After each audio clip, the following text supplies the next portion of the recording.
Hey, what's up? Finally got it to work. I just had to restart my computer, man. I'm like, man, the devil trying to fuck with me, man.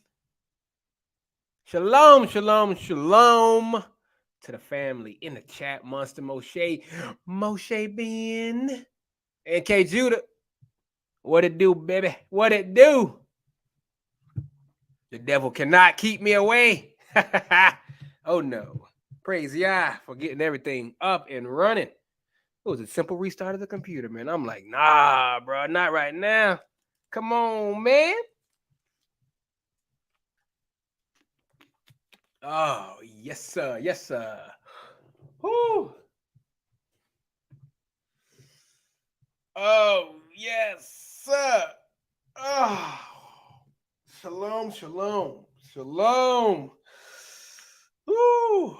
Another week has passed by, man. These weeks are continuing to pass by, bruh. Continuing to pass by. It is crazy. It is crazy. I love it, though. I love it. Each new week that passed by means is another week closer to redemption. Whew.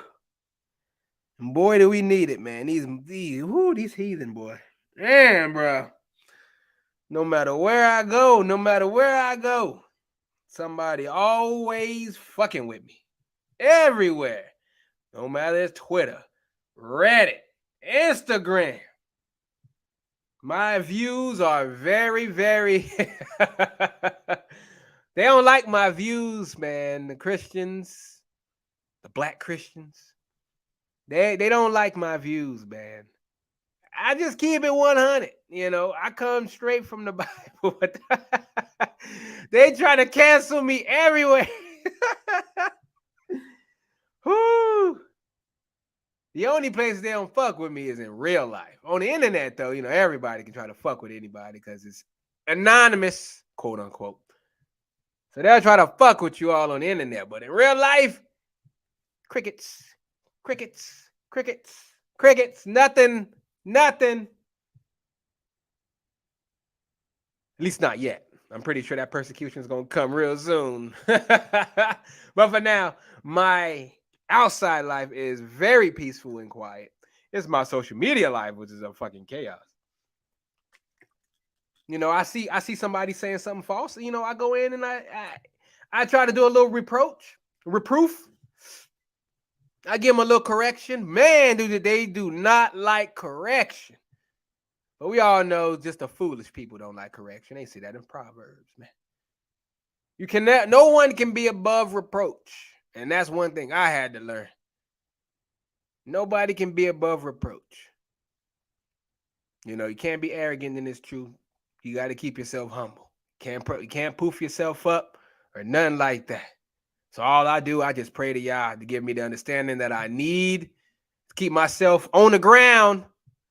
I don't try to lift myself up or anything like that, because once you do, that's when Yah have to chastise you. Get your ass back on the ground, nigga. Where you going? Nope. Keep them feet on the ground. Yes, sir. Man. That was a good little building session earlier, though, on your stream, Mark Ben. I appreciate that, brothers. I appreciate that. It's hard, man. You got one person saying something here, you got another person saying something here, and you're getting pulled each way, man, like a tug of war. So I just said, hey, man, I appreciate the information. I appreciate that. All I got to do now, I'm just gonna pray on it with Yah, and he'll get me on the right track, man. But I do appreciate it, and things like that. It's like, hey, you listen to one thing when you first come into truth. As a babe, you're listening to some basic stuff and all that, and then you're listening to you listen to something else that you never heard before or anything like that, and it kind of gets you curious because it's something new. And you try to search it out and things of that nature and stuff like that. So, hey, I just pray to Yah he'll give me the understanding on this and whatnot, and then we go from that point on and everything like that. So, again, salute to y'all, man. Salute to y'all. It was straight up just a discussion. No heated debate like these other niggas up in here. Man, you ain't gonna tell me my shit wrong, man. No, my shit is the truth, nigga. You come up with something. No, man, I don't want to listen to it. I don't want to listen to it. Nah, no, you wrong, brother. You're wrong, brother. Brother, you're wrong. You're wrong. You're wrong. No, I ain't listening to it, man. Blah, blah, blah, blah, blah, blah. That's what they do. That's what the niggas do, man. Nah, I ain't listening to you. I ain't listening. Nah, man. I am. I'm in this. I know this is the truth. Blah, blah, blah, blah. Hey, me, I'm open to all discussion. That's a good thing about me. You know, what y'all taught me is to be open to all discussion, whether they conflict or they don't conflict. You know, you can't lock yourself into an echo chamber and anything like that, because then you kind of just close yourself off towards other opposing views. Now, of course, if somebody ain't preaching Yahusha, I ain't listening to that bullshit. No atheism and none of that occult nonsense. Oh no, I'm closed-minded against that shit. No, you ain't bringing that towards me. But when it comes down to stuff within the truth, and everybody got something different they believe in and everything like that, I'm open to it all. And then I just pray to y'all that, hey, you show me the path, Father, wherever, as I'm reading the book, show me what you want me to know. Now, I'm just saying, like, a couple weeks ago, after I signed up for that Kindle Unlimited, whatever, to read these books on my phone and whatnot, this book, what's it called? It's by the same dude that, I read that book last week. It's by the same dude. About the predestination stuff I was talking about. It's the same dude. He called it Who the Gentiles in the Bible. It was recommended. And this was before I even read that predestination book that he wrote. I never searched out dude ever. It was just in my recommendations, and I'm like, at that point in time, I figured that the Gentiles were other nations and things of that nature, as it was, described to me, But of course, I'm still going through the Bible and everything like that. So I wanted to see something else. Like I said, I'm open up to all things. I look at all views, and then I just let y'all pick out, set me on the right path. But I read that book. It was like 212 pages, I believe. Ate that book up. It just it resonated. If it didn't resonate with me, I wouldn't have read the whole damn thing through. I would have been like, man, this shit's stupid. And it don't make no sense. But the way he was explaining things and things like that, I'm like, you know what? It kind of makes sense. Because I'm like, if you go up to a black person today, you're like, hey, are you a Jew? Or are you a Gentile? 99% of our people would say they're Gentiles. That's how we grew up. We grew up in this Babylonian system, just like our people grew up in the Greeks and the Romans, and then he was explaining about the whole Cornelius thing and that he's an Israelite. And I'm like, you know what? It makes sense. I was in the Navy. When I became E4, that put me above all E3s, E2s, E1s on the base, which means whenever they greeted me, they had to greet me by calling me petty officer. That was a respect thing. Just like we had to salute to the officers, whether they were O1s or all the way up to O9s. Even if we've been in there longer than them, you had Master Chiefs that had to salute to a O1. Just graduated from the academy, had to salute. I knew a lot of black, I couldn't really fraternize with the officers, but I knew of the black ones that were on the base. And you had Master Chiefs who've been in there for like 30 years, had to salute. And they were above, and they were put above, bunches of people. They were put over people. So when I see Cornelius, he was over a bunch of white people and everything like that. I was over white people. They had to, I was in charge of them. I knew other black Master Chiefs. Hell, Colin Powell, he was a U.S. Secretary General, wasn't he? At one point, he was over the entire military, and he was black. So it just kind of makes sense. It was making sense to me. I knew other chiefs and everything like that. Hell, my friends now, he's a chief now. that he stayed in the Navy when I got out, but he stayed in there. He's over about 1,000 people, and it's like, if it's like that today, wouldn't it be like that back then? In the Roman army, it's a good job, got good perks, I'm sure, and whatnot.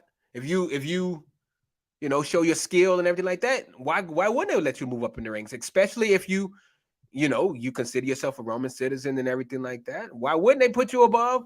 You do your time and you get above the ranks. And it just kind of meshed with me. And then y'all led me to Israel's church. Now, I was always subscribed to Brother Reggie channel, but I never listened to a single video. Like, I just saw him that he was these other people I was subscribed to, and they were subscribed to him. So I was just going through in there and subscribing to a bunch of Israelite channels and whatnot, but I never listened to a single video. And then something then stirred in my spirit right around the same time after I read that book, and it was like, hey, listen to this. I have no idea why, but it stirred up in my spirit to listen to it. And then he had a whole playlist where Zahara and this other elder, Israelite woman, they go through the scriptures.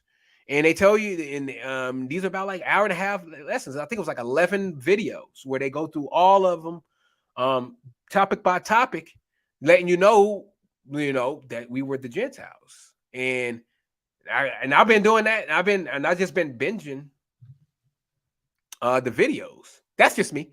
I was just binging the videos and whatnot.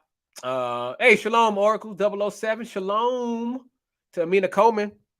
Thank y'all for joining. I'm just going in on, some information that I stumbled upon. Because, y'all put these things in front of me for a reason. I have no idea what the reason was for.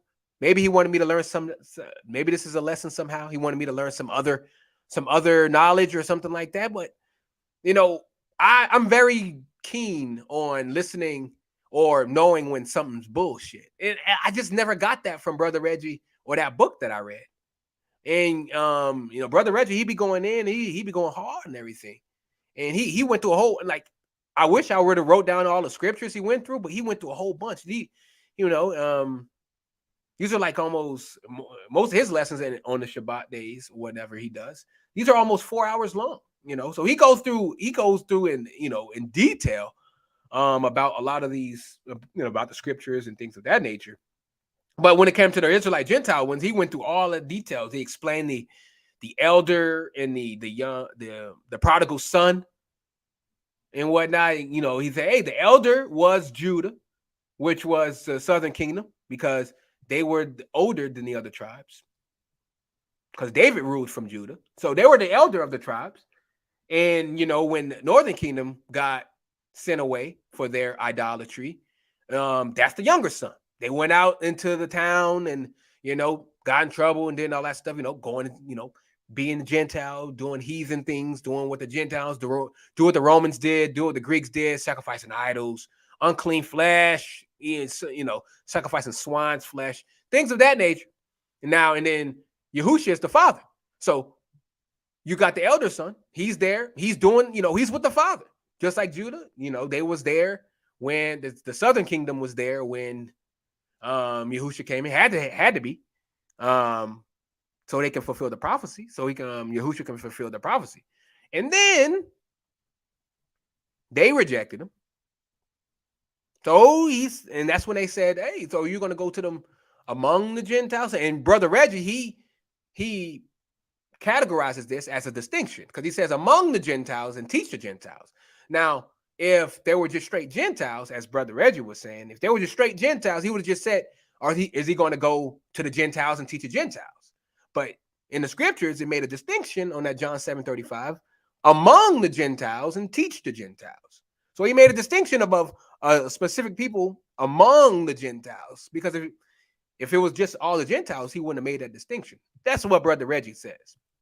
It's a difference of opinion between a lot of people, but I'm just going by what he said, and it made sense. It made sense. It resonated with me, because why would y'all don't make mistakes? So why would he make a distinction on that among the Gentiles, the dispersed? Because the Gentiles were never scattered. They were never scattered. So it's like, why would he say dispersed if that's the Gentiles and things of that nature? And then you got the whole Maccabean War. He goes over that because the Jews there, the Israelites there, did not want to stop. You had the Israelites that did not want to stop doing Yah's laws because under Antiochus, he said you had to. If you profess you as a Jew, that's death. So of course they had to be Gentiles. They had to say, "Hey, I'm a Gentile. I'm a Greek. I am a Greek." Just like today we say we Americans or Jamaicans or Brazilians or Dutch. We got some Dutch brothers in the Netherlands. We got some Swedish brothers up there in Sweden. We got some people. We all over the place. So we do the customs. We do American customs. We set off fireworks. We celebrate Christmas. Same thing that the Greeks did. The Israelite Greeks back then, they did the same thing. I'm sure they celebrated their feast day. The Romans and the Greeks festivals and whatnot, they participated because they thought that's what they were. They couldn't say, "Hey, we Jews or we gonna get killed." So they had to go and they had to do all of that. I mean, they had to go with the flow, basically. They had to do all the heathen stuff, and Yahushua had to come and he had to go tell him, "Hey, brother, hey, we bringing you back in the fold. I know I divorced you, but I'm bringing you back." And that's the younger son coming back. And of course, elder is getting pissed off. The elder son, man, he's like, "Hey, I've been doing this work. I've been here with you all the time. You ain't never told me no party. You ain't never told me no party or nothing like that. A big festival. I've been doing all the work." But the younger son, the northern tribe, they're coming back into the fold. They're the common and unclean that Peter said when those things came down, when the animals came down. He said, "I don't eat anything that's common and unclean." That's what the Jews, the southern kingdom, called the northern kingdom because they had nothing to do with them no more. They wanted nothing to do with them. So it made a lot. And Brother Reggie, he goes into this extensiveness. He's got whole videos on this. He goes through it all. But I'm just telling you what I've learned or what Yah has put in front of me to tell y'all. It goes, it can go. I can go into deeper things of that and stuff like that. But it all depends. Nobody. I mean, Yah's going to tell us everything. That's the only thing I can do. Everything's up in the air for me. Yah, when he comes back, whenever that is, he's going to make everything clear. And that's when, I'm like, this whole book it's about the house of Judah and the house of Israel coming back together and no more enmity. No more. I mean, Ezekiel had the two sticks, and it was going to bring them back together. That's his whole book, is bringing back together the Jew and the house of Israel, because they had a distinction. Even though the house of Israel, they considered themselves Gentiles. I mean, it goes into a whole thing. Everybody can go back and forth on it. I just wanted to bring out what I learned from them and things that made sense to me. I mean, anything can make sense if you look at it differently. But I mean, y'all wouldn't put this in front of me if he didn't want me to learn something from it. I don't know. It is what it is. I don't know the truth. I don't know what's true. I know Yahushua's true. I know he's gonna come back. He's gonna save his people. It makes distinction about who he's going to save, his people, redemption. These other nations, they don't need redemption. They ruling right now. The only people who need redemption is the oppressed. We are oppressed. He coming back to save his people. We're going to go back to the land. There's going to be no more strife between the southern and northern kingdom. We're going to live in the land together, and we're going to rule over all the nations. Now, I got nothing wrong with them wanting to learn about our Elohim and things like that. I've got nothing. Yeah, I am disgusted with a lot of what they do, but this is mainly of a majority of them. Of course, I know there is a minority that follows, that cleaves to the house of Jacob, that loves his people, that knows who we are. A lot of them know who we are. The majority is what I do not agree with. I don't like them. I make that distinction very clear, between the minority and the majority. The majority of them, I don't care for. I don't care for most of it. I don't care for the majority of the other nations. And I know the majority of them are going to get wiped out when Yahushua comes back. He don't need all of them, just like he don't need all of us in Israel.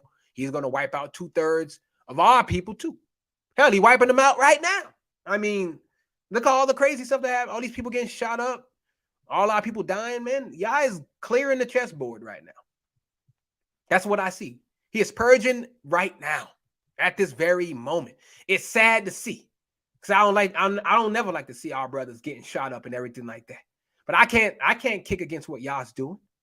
I may not, some people may not agree with, our people getting shot up in the streets. But hey, Yah, we don't see what these people do.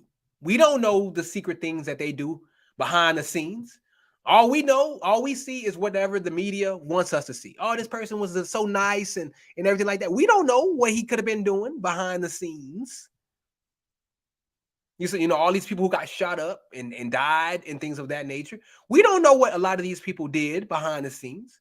All we see is a brother that got shot up by the cops. But we don't know why, because Yah uses cops or white people or Europeans or any other nation, whether it be Asian or Hindu or Arabian, whatever, any of these other nations, he can use them as a whipping stick, like a battering ram. But if we get out of line, Yah, hey, raise them up, boom, knock you right back down, and that's what he does. It sucks that we see Ahmaud Arbery and George Floyd and all these other cats and everything like that who died, senseless deaths to us. But there's a bigger picture that we can't fathom, because Yah's ways are not our ways. And that's something that I have come to grips with. That's something that I have come to just be like, you know what? It is what it is. That's my philosophy on it all. It is what it is. Yeah, it's sad that the brother died, but I don't know what he could have done. Yah could have saw something else in his heart. Yah could have saw something in his heart that was bad. I don't know. No one knows what these people do behind the scenes. And, it's sad as in the flesh. It's sad to us because, we're not Yah. We're not any of these other people. We don't know his ways. We can't see past the heart. We can't see into the heart. We don't know these people's thoughts or what they were doing behind the scenes. I mean, when Yah showed, Ezekiel, he's like, hey, man, look, come on, I'm going to show you the hiding places. On the outside, it looked like, hey, they were holy people, but they had secret places where they was sacrificing the idols and devils and everything like that. They had secret hiding spots inside the temple where they would go and do their wicked, their idolatry. So it's like, hey, they may look nice on the outside and everything, but you can never judge a book by the cover, because you don't know what these people have done. No one knows what Ahmaud Arbery could have done that could have brought those 3 heathen on him. He could have been doing some wicked shit in the background. No one knows. George Floyd, he could have been doing some wicked stuff. Hell, they brought up some other stuff what he was doing behind the scenes and whatnot. He was in porn and all kinds of other stuff that they were saying. I don't know if it's true. I don't know. This is speculation. That's all it is. But there's a reason, Yah don't kill nobody for no reason. If you die, because if he controls death, Yah controls life and he controls death. He knows who's going to die. He knows who's going to live. And Yah don't kill anybody unrighteously. We know that. He said that there is no unrighteousness in what he does. He's all righteous. He's perfect. So he wouldn't kill anybody for no reason.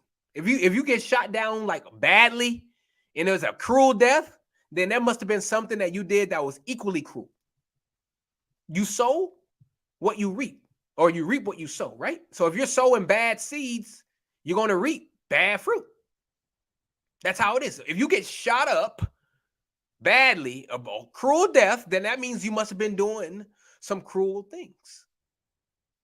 And then, but you tell people that, and they look at you like, man, you're fucking evil. You're a fucking sociopath for thinking things like that. And that comes back to the understanding of we don't know Yah's ways, man. Yah thinks totally different than what we do. Our fleshly minds can only fathom a little bit, an inkling of what Yah has infinite knowledge. Infinite. There is no end to how much Yah knows. He only lets us in on a little small bit in the Bible, a small bit. But he doesn't tell us everything. Because if he told us everything, our minds wouldn't be able to handle this, man. Our minds would probably explode. And that's just it's just one of the things you try to communicate with people, and they call me evil. They call me, oh, you got no feelings. You're a sociopath. How can you say God killed that man? Blah blah blah. He ain't do nothing to nobody. Everybody always say that. Nobody knows what people do. Nobody knows what people do. Look at all these. Look at all these people that's on the news, or all these white people that are in prominent positions, getting fired or quitting because of the sexual assault. They look like normal people on the outside, but look what they're doing behind the scenes. Sexual assault here, sexual assault there. I mean, look at all these white people that are going down now because of the whole sexual assault thing. Harvey Weinstein, you had Chris Cuomo from the CNN, you know, even more stuff is coming out on him. More stuff is coming, more sexual allegations are coming out on him. They seem, they look normal. They look normal. They're on the television and whatever. They seem normal. They seem normal. They seem like good, upstanding citizens. But behind the scenes, they doing wicked shit. And I try to get people to see that. But nobody wants to see that. They only see whatever the media tells them to see. Oh, this innocent person, they got shot down and gunned down. It's the same thing with kids. When kids get shot up or kids die or something like that. I don't know why y'all does it. I don't know. I don't know why y'all kills the kids. Don't know why he has famine in one place and, some people in another other place got abundance of food. One person's poor, one person's rich. One person's this, one person's that. Everybody is different. One person is successful in business. Another person is unsuccessful. You got the rich, you got the poor, you've got all kind of classifications of things. One person born with cancer, another person born normally. A kid dies from cancer, not even before he gets to his first birthday. Other kids, they get to see their entire life. Then they die of old age. We don't know why y'all does this. He controls everything on the planet, right? If he controls everything on the planet, he has a plan or whatever he does. We just don't know it. And that's where the emotions in the flesh comes in and people start getting emotional. Why God do this, man? Why God do this? And they start cursing God. Job did it. Job's friends was doing it. That's why Job had to get checked. Because Job started talking against things he did not understand. And y'all had to check him. On Job 35. I think it's the 35th chapter or the 34th chapter. And y'all had to check him because he started listening to his friends. Because his friends was kicking against God and everything like that. And y'all had to make sure, hey. No, you ain't gonna do that. You had to chin check. This is why I don't go around and be like, oh, God evil for doing this, or God's evil for doing that, or blah, blah, blah, or I don't get my emotions into it. Before I used to. I say, dang, man, why this person had to die? Why this person get to live? Why these people on top get to do whatever the hell they want to do? Why and the people on the bottom they get nothing? They get nothing but trash. They got to live on the streets. But you got niggas at the top that who get to do whatever the fuck they want to and live deliciously. It's the same thing. Didn't David cry that out in Psalms? I used to do that too before I got in the truth. And then as I got more and more knowledge and more into this truth, I started to learn that Yah does whatever he wants. It's his own. He does whatever he does with his own pleasure. It's his own pleasure, his own will. Just like when Yahushua came down, he did the will of the one who sent him. He didn't do his own will. He did the will of the Father, the All Father, his Father. Just like we do the will of Yahushua. Just like he does the will of his Father. There's a hierarchy when it comes to that. So when things happen in my life, I didn't curse God. When I got into the truth and stuff started happening to me again, I got chastised and whatever. I didn't curse Yah. I didn't say, dang, man, why you doing this to me? Why you doing this to me? Why? I said, you know what? I accept it. Just like what Job did. He rent after Yah killed it, had Hashatan kill his family, his wife, take all his stuff away. He rent his clothes. He rent his clothes and he worshiped. He fell on his face in worship towards Yah. And that was a huge lesson when I read Job. I'm like, you know what? Y'all gonna do what y'all gonna do. Whether it seems bad in the flesh at that moment, whatever he does for his saints, he works it for your own good. And I stopped kicking. I stopped butting heads. And I said, you know what? It is what it is. I believe if a lot of our people did that got that attitude, it is what it is, then I believe everything would go back. It'd be simple. Like, hey, y'all did this. Hey, he must have had a reason for it. That's why I said. That's how I rationalize it in my mind. I'm like, hey, y'all must have had a reason for doing this. He had a reason for doing that. He had a reason for killing this person. He had a reason for letting that person go. He had a reason for doing this. He has a reason for doing that. And everything that he does it for his own good pleasure.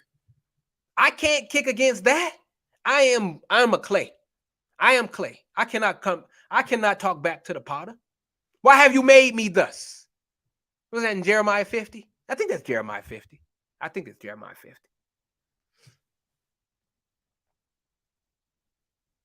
It's crazy, man. It's insane. It's a lot of this. Yeah, he just makes everything so simple. You know, and a lot of teachers or a lot of people who are on YouTube, they make things they make things a whole lot complicated than what it should be. You know, they go into all these other books and bring out all this other stuff, and I'm like, it ain't that hard, man. Everything that you need to know is in the script, is in the book. If you want to go and look at other books, then you are perfectly fine to do so. If it lines up with the Bible. But some of the books that they bring out got people out there reading a Book of Mormon. What is that? The Book of Mormon, the Targum. What are these books? What are these books? What are those? What are those? I mean, what? They be bringing out all these different books. It don't make no sense, and they try hard to line things up and make things that were not there that are there. I mean, come on. I mean, hey, if you want to get your own books, that's fine. But you can't throw your books into other people's face. If you want to read them, then you are totally perfectly fine to do that. But telling people that, hey, if you don't read this book or whatever, blah, blah, blah, you ain't going to get the full knowledge, then that is where I have a problem with you. Because you are bringing your doctrine or your beliefs and you are throwing them on other people. I never tell other people, if you don't believe in this and whatever. I don't know the truth. I don't know shit. I know whatever y'all puts in my head. That is it. That is it. Who the hell am I to say, man, nigga, you wrong. You wrong for that. Yes, the Book of Mormon was written by heathens. You were totally correct with that, August Dreams. Totally 100%. And these other teachers out there, you know, bringing that out, talking about that's part of our history and part of. I'm like, huh? How can you read that and come to that conclusion, sir? Ma'am, how can you read that? You know, Targum wasn't even written by an Israelite. But hey, people, they push that book and whatnot. I mean, it is what it is. I mean, there's just so much stuff that's in the Bible. There's so much richness from this. This is 66 books. You want to add in you can add an Apocrypha too, and things of that nature. But some people, you got to practice discernment, man.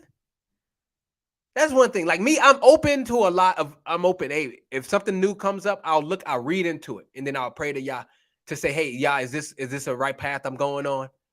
And then he'll reveal it to me in his own time. In due time, he will reveal it to me. I'm not gonna say, man, that's wrong. That's wrong. That's wrong. That's wrong. I mean, unless you're bringing up some devil shit, satanic, obvious, satanic stuff and things of that nature, obvious things that are not in the Bible, then of course I'm gonna kick against that. But everybody has their own different truths about They have their own doctrines within the Bible of different things that happen and whatnot. And you know what? Hey, that's fine.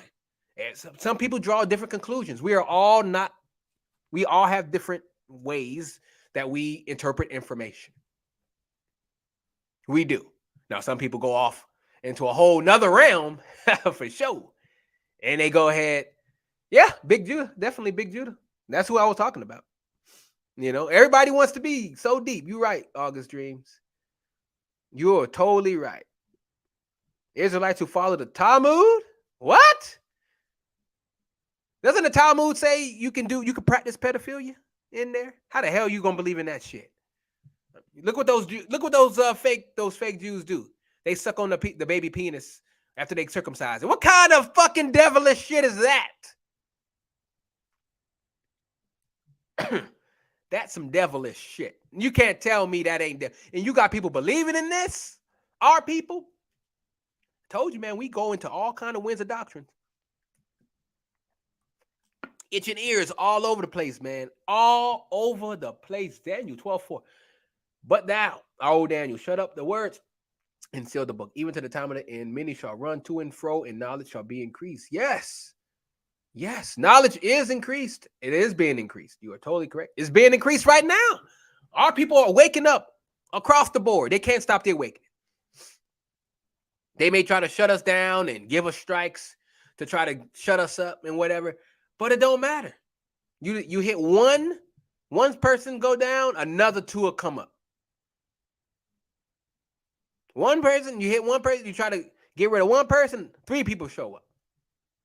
And now on top of that, they got their own people telling them the truth. Their own people telling us we the Jews, we the true children of Israel, the so-called Negroes are the true children. They got their own people telling this stuff now. The people who they was in that agreement with Psalms 83, they're the ones coming out and saying, hey, y'all the people. Y'all the people. Y'all are the people of the book. Wake up, black people. You are the people of the book. They are, they even coming out saying it. These are the people. Those are the people. Those are the remnant. Those are the remnant of the majority that Yah is raising. Those are the people that's going to cleave to the house of Jacob in the end. Says so Isaiah 14:2. They're going to cleave to the house of Jacob, man.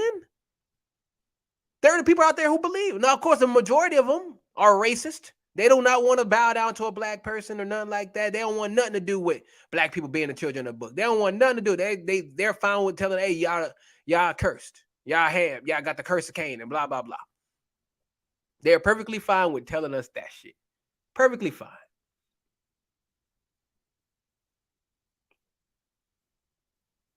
Yeah, they suck on baby's penis, man. That's what the Jewish people do. When they circumcise the little baby, they suck the blood out of it. That's some fucking nasty shit. That's some nasty shit. And it's okay in the Talmud. It's okay. That act is okay. Yeah, I stopped listening to Big Judah. Once he said America is the promised land, I said, whoop, nope. Goodbye. Started bringing out Book of Mormon. I'm like, no, even big time no. And they believe in that 400-year prophecy and everything like that, even though the 400 years was for Egypt. Because he even said right at that point, because people say, oh, they go into Genesis 15 and 13 for that 400-year prophecy, right? He said, hey, they're gonna be in the land that they strangers in the land that they know not. That's what it is. In that nation, one. That's one nation, no plural. But then they say America is the nation they're gonna destroy. But I'm like, but there's many nations that we are in. We're not just in America. We're in the Caribbean. We're in South America. We're in Africa. We're in Australia. We're in India. We're all across Asia. We're in Russia. We're in northern Europe, up in Finland and Norway and Sweden. We're in regular Europe.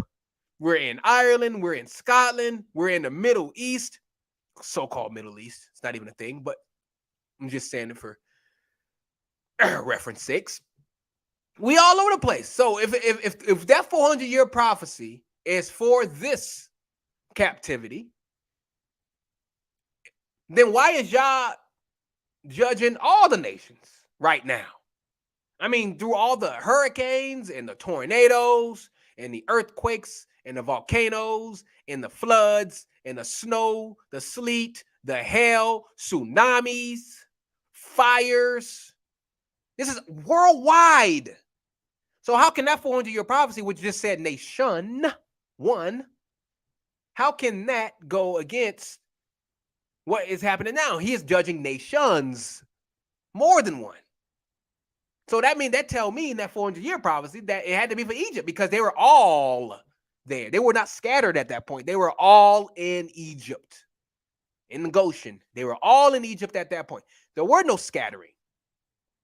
That's where the whole 400 years, and they said, oh, they're going to come out with great substance. And they came out with great substance in Egypt. Egypt gave them all that type of stuff. They got armor. They got, they got raiment. They got flocks. They got gold. They got silver. Man, they jacked them niggas before they left. They straight up New Jack City, them niggas, bro. They said, hey, give me your shit. And they gave them all that stuff. They're like, all right, get the hell out of here. Get out of here. Go. And he was going to bring them into the land. But he didn't do it now because at that point in time, because what? The iniquity of the Amorites was not full. The cup of the Amorites' iniquity was not full. So if that's the case, if that 400-year prophecy is now, who are the Amorites? Who are the Amorites? But I thought the Amorites got destroyed when Yah sent them through the promised land with Joshua. Who are the Amorites then? If that 400-year prophecy is today, who are the Amorites? Who are the Amorites? Because that's why Yah was going to put them in the promised land, because the Amorites, their iniquity of the people in the land at that time. He had to let them do all that, all that abomination in there. He had to wait for their iniquity to be full. Then that's when he was going to pull them out, his people from Egypt, and put them in the land and kill them off. The Amorites. Where is this? You got a lot of people. You got Tail Ministries. They teach the 400-year prophecy. A lot of his people teach the 400-year prophecy. No kick against the brother. No kick against them. Big Judah believe in the 400-year prophecy. Big Levi. No, Lisa Cabrera, she believes in the 400-year prophecy. They're like, hey, 2019, all this stuff started happening. Coincidence. But we've been here more than 400 years. Okay, Judah, didn't you bring out a couple video of yours? You brought out that we were here in the 1500s in St. Augustine, Florida. We were brought here there. But apparently that don't count. They only count when they came to Virginia. Apparently the Florida one, we ain't gonna count that because that doesn't go against that does not line up with what we trying to push. The 400-year project only sees Virginia 1619 as the start of our slavery, even though we brought out, K. Judah brought out information that he had got, that we was here before then. But you can't push a 400-year prophecy if there ain't no 400 years. So you got to start at 1619. And they say, oh, in 2019, but I'm sitting here like this. Okay, it's been 400 years. Now what? Now what? Where's Yah? Where is Yah? 400 years. Yah doesn't change, right? Yah does not lie. He's not the author of confusion. Where is Yah? Where is he? It's been 400 years, right? This year it's going to be 403. Yah late. According to them, Yah is late. Yah is late. And we know Yah is perfect. We know Yah is perfect. Yah late. Yah is late. If we according to that 400 years, Yah late. Where you at, Father? Where you at? That's what I'm trying to tell him. And I'm like, didn't Yah say? He doesn't even know. Yahushua doesn't even know the time or hour when his father gonna send him down. So how are we part of this 400-year prophecy? Don't we got to go?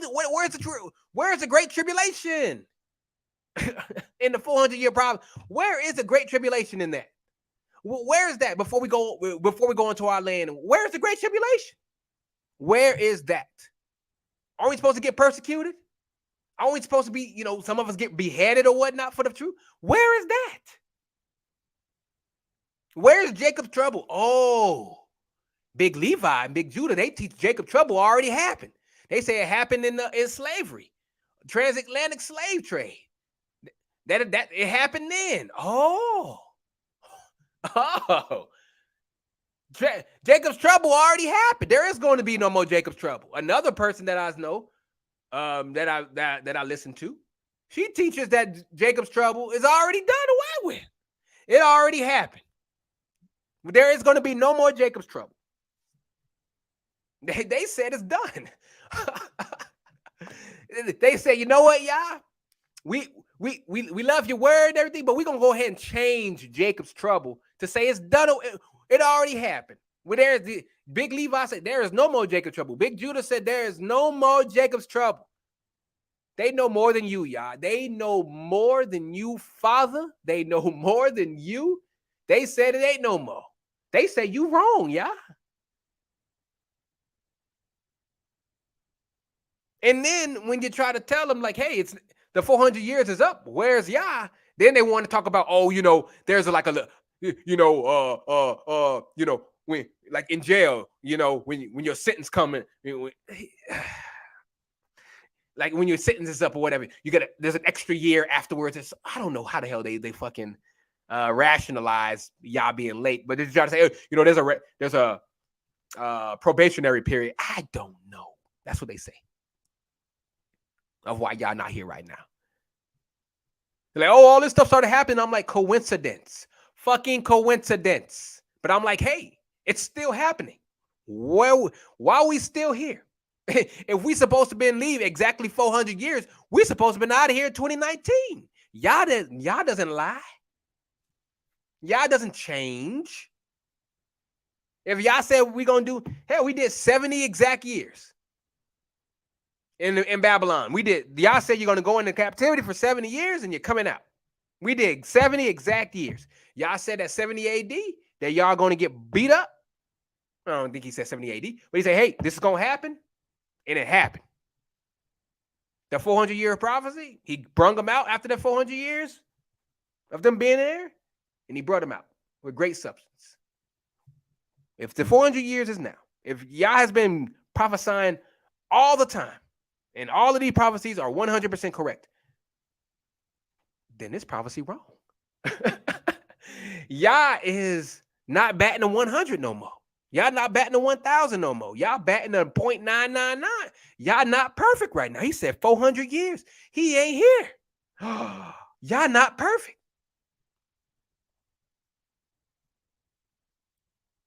Too many doctrines. Why are people pushing this? What is the point of pushing this 400 years? Oh, I get it. They don't got the patience. They tired of Babylon. They trying to force y'all to come. They trying to force these prophecies to try to force y'all to come, not knowing that Yah does not answer to no man. Y'all looking at y'all and he just shaking y'all. He is shaking his head. He is like, don't you damn Negroes, don't y'all know? I don't even know when I'm coming back. So how y'all gonna put a time limit on Yah? Hey, Yah, it's been 400 years, Yah. Where you at, Father? Where you at? You can't put no time on the Elohim. You are clay. He's the potter. He don't even know when he coming back. So how the hell you gonna tell him when he coming back? Hey, it's 400 years. He's gonna come and get us. No. I don't know the time nor the hour. The angels don't know the time nor the hour. So how y'all gonna tell them, hey, y'all, you got 400 years. It's been 400 years. It's time for you to come back. Who the fuck are you? I tell you, man, arrogance in Israel, arrogance. They push these prophecies because they don't have the patience to endure. They don't want to endure. They're done enduring. They hate it here. I understand it. It's understandable. But then Yah said you got to have patience to the end. You can't just force him to come. You can't force prophecy. You can't force a circle into a square hole. And then I don't even know if y'all got preterist doctrine. Y'all know about the preterist doctrine? Y'all ever heard about that doctrine? The preterist doctrine? Guess what that say? That doctrine says, hey, everything was done away with in 70 AD. Y'all not even coming back no more. They said he ain't even coming back no more. Everything was fulfilled in 70 AD. That's the preterist doctrine. Everything was fulfilled. That means if you're in black people, if you're on the bottom, there is no salvation or redemption for you. You just gotta live the way you gotta live. You on the bottom, you're gonna be on the bottom forever. That's a white person doctrine. But yet now Israel is preaching this doctrine. They say everything done away with. It's done. Why are they saying that? Because they don't want to follow the law and the commandments. They want to have free will to sin. Hey, everything done away with. Don't mean I don't got to follow these goddamn things no more. I don't got to follow these 10 commandments no more. Fuck this shit. I'm going to go fornicate. I'm going to go fornicate. I'm going to go fornicate. I don't care. I'm committing adultery all over the place, man. Hey, man. My homeboy, man, he got a wife, man. She looking good, man. She been giving me the eyebrow. Hey, everything done away with, 70 AD. Hey, man, I shouldn't get punished for this, right? Hey, I'm going to go ahead and fulfill my lust and everything like that. Yeah. Everything already done away with. Preterist doctrine.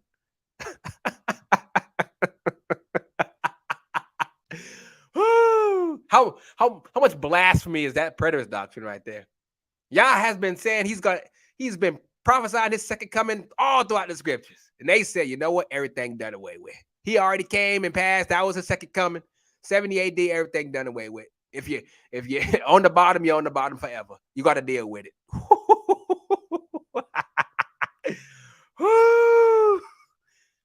Family, man, I tell you. Let me read these comments, man. God damn, I'm going to monologue, man, and shit. Let me read y'all comments right quick. Let's see what y'all talk about. Whew. Yes, sir. Hey, shalom to Sister Nick, y'all.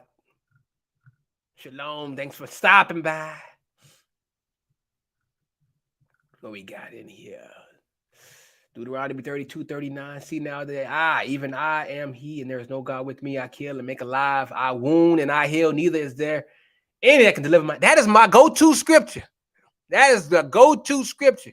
When I try to explain to the people, hey, this is what happens. But they can't believe. They cannot fathom in their brains that Yah is behind this. They say, the devil doing it. The devil doing it. The devil doing it. The devil got no power, man. He had to ask permission to even fuck with Job. Devil ain't got no goddamn power. Y'all doing this. Y'all sitting on the throne and the angels come. Hey, y'all's like, all right, hey, Satan. Hey, Satan. Hey, nigga, bring your ass here. Hey, I want you to go ahead and do that right there. All right, I want you to go ahead and do that. Satan got to come and talk to you. He got to come and talk to y'all. But hey, yeah, can I fuck with that dude right there? I know he got a hedge of protection on. I want to fuck with him. Y'all like, nah. He one of mine. Go fuck with his buddy. He got to ask permission. He got to ask permission. He got Satan to do all the bad stuff for him. But he is the one that is behind it. He's like, hey, Satan. Hey, nigga. Bring your ass here. All right. I want you to go ahead and take care of that. Take care of them right there. Take care of them right there. Take them out. Take them out. Take them out. Take them out. Take them out. I'm done with them. Take them out. Hey. Do that over there, Eric. All right. Oh, these people want to talk to you. Okay. Tornado. hey, Angel. Hey, you Angel. Hey. Put a tornado right through there. Yeah, right there. Yeah, there. Open up the storehouse. Yeah, yep. Open up that storehouse right there. Right over them. Boom. Wipe them out. Take them out. I'm imagining. That's how it goes. That's not the way it goes. Don't take my shit seriously. This is just a reenactment. Just a reenactment. But I can imagine that's how it goes. Probably something totally different. But hey, it's just a reenactment. Ain't nothing. I ain't trying to tell you that's what happens. You know, Israel, they take your shit, they take what you say, and they go run 1,000 miles with it. Oh, this nigga saying, oh, they do all that. Hey, Reenactment. Reenactment. What else we got here? Oh, yep. Yep. They are bugged out if they follow the Talmud. That is true. Bugged out. Every time I heard Big Judah say the Earth Mother, I knew he yeah. He say that every time on the beginning of his the earthly mother at the beginning of his lives. He always says that one little thing that he always say, the earthly mother. Like, fuck out of here, nigga. That was a piece of me. Yep. Suck on the baby's pee. I'm sure that they'll say to disinfect with saliva as a form of antibacterial, but I think not. That's nasty. Yep. Yeah. Big Judah scatterbrained and all over the place. He's misleading. Yeah, he is. He got what, 50,000 subscribers? That's a lot of blood. A lot of blood on his hands. A lot of blood on his hands, man. There's a lot of agents of chaos among us, fam, that's purposely misleading you and teaching you wayward doctrine. It is true. I agree. I totally agree. Yep, 14:1. Yep, it was 14:1. For the Lord will have mercy on Jacob and will yet choose Israel and set them in their own land, and the strangers shall be joined with them, and they shall cleave to the house of Jacob. That is what that's how the Gentiles gonna get salvation, bro. I'm not telling them salvation ain't for them. A lot of these camps are saying they gonna be done away with after the millennial. They say after the millennial reign, there's going to be no more Edomites, the white people or any of the other people of the nation. There's just going to be number Israelites on the ground. There's just going to be number Israelites. But I'm like, how is that the case? If they made the kingdom, if they were the remnant that got saved through Yahushua's wrath and everything like that, and they made it in the kingdom and didn't die. So why would after the 1,000 years y'all would just kill him? Yahushua would just kill him after that. What? So how are we gonna rule the earth if there's no if we're not gonna have any servants to rule over? If it's gonna be Israelites then, right? So if there is no servants of what we're gonna have, then how are we gonna rule the earth? How can we rule something if there's no one to rule over? That's the thing I'm trying to say. If there's going to be just Israelites, we can't rule over each other. The only person that's going to rule over us is the Father and the Son. Who are we going to rule over? Aren't we supposed to have rulership? We're supposed to be kings of the earth with Yahushua during the millennial reign, and we rule over the other nations forevermore, forever, for eternity. That's a dagger cut right there. Eternity. Cutting them off after 1,000 years and killing them after 1,000 years, so it just be number Israelites. That goes against eternity.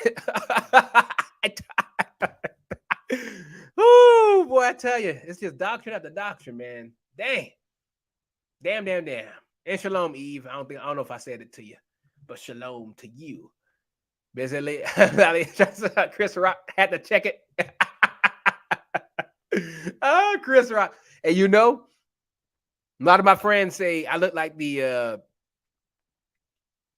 love child between Chris Rock and Chris Tucker. I'm like, damn. Damn. People say, oh, I look like Chris Rock and Chris Tucker had a baby. I don't know, bruh. I don't know. It is what it is. Oh, 15:14. Also, that nation whom they shall serve will I judge. Nation. Yes, sir. There it is right there. They didn't make one trip to Africa. It was many trips.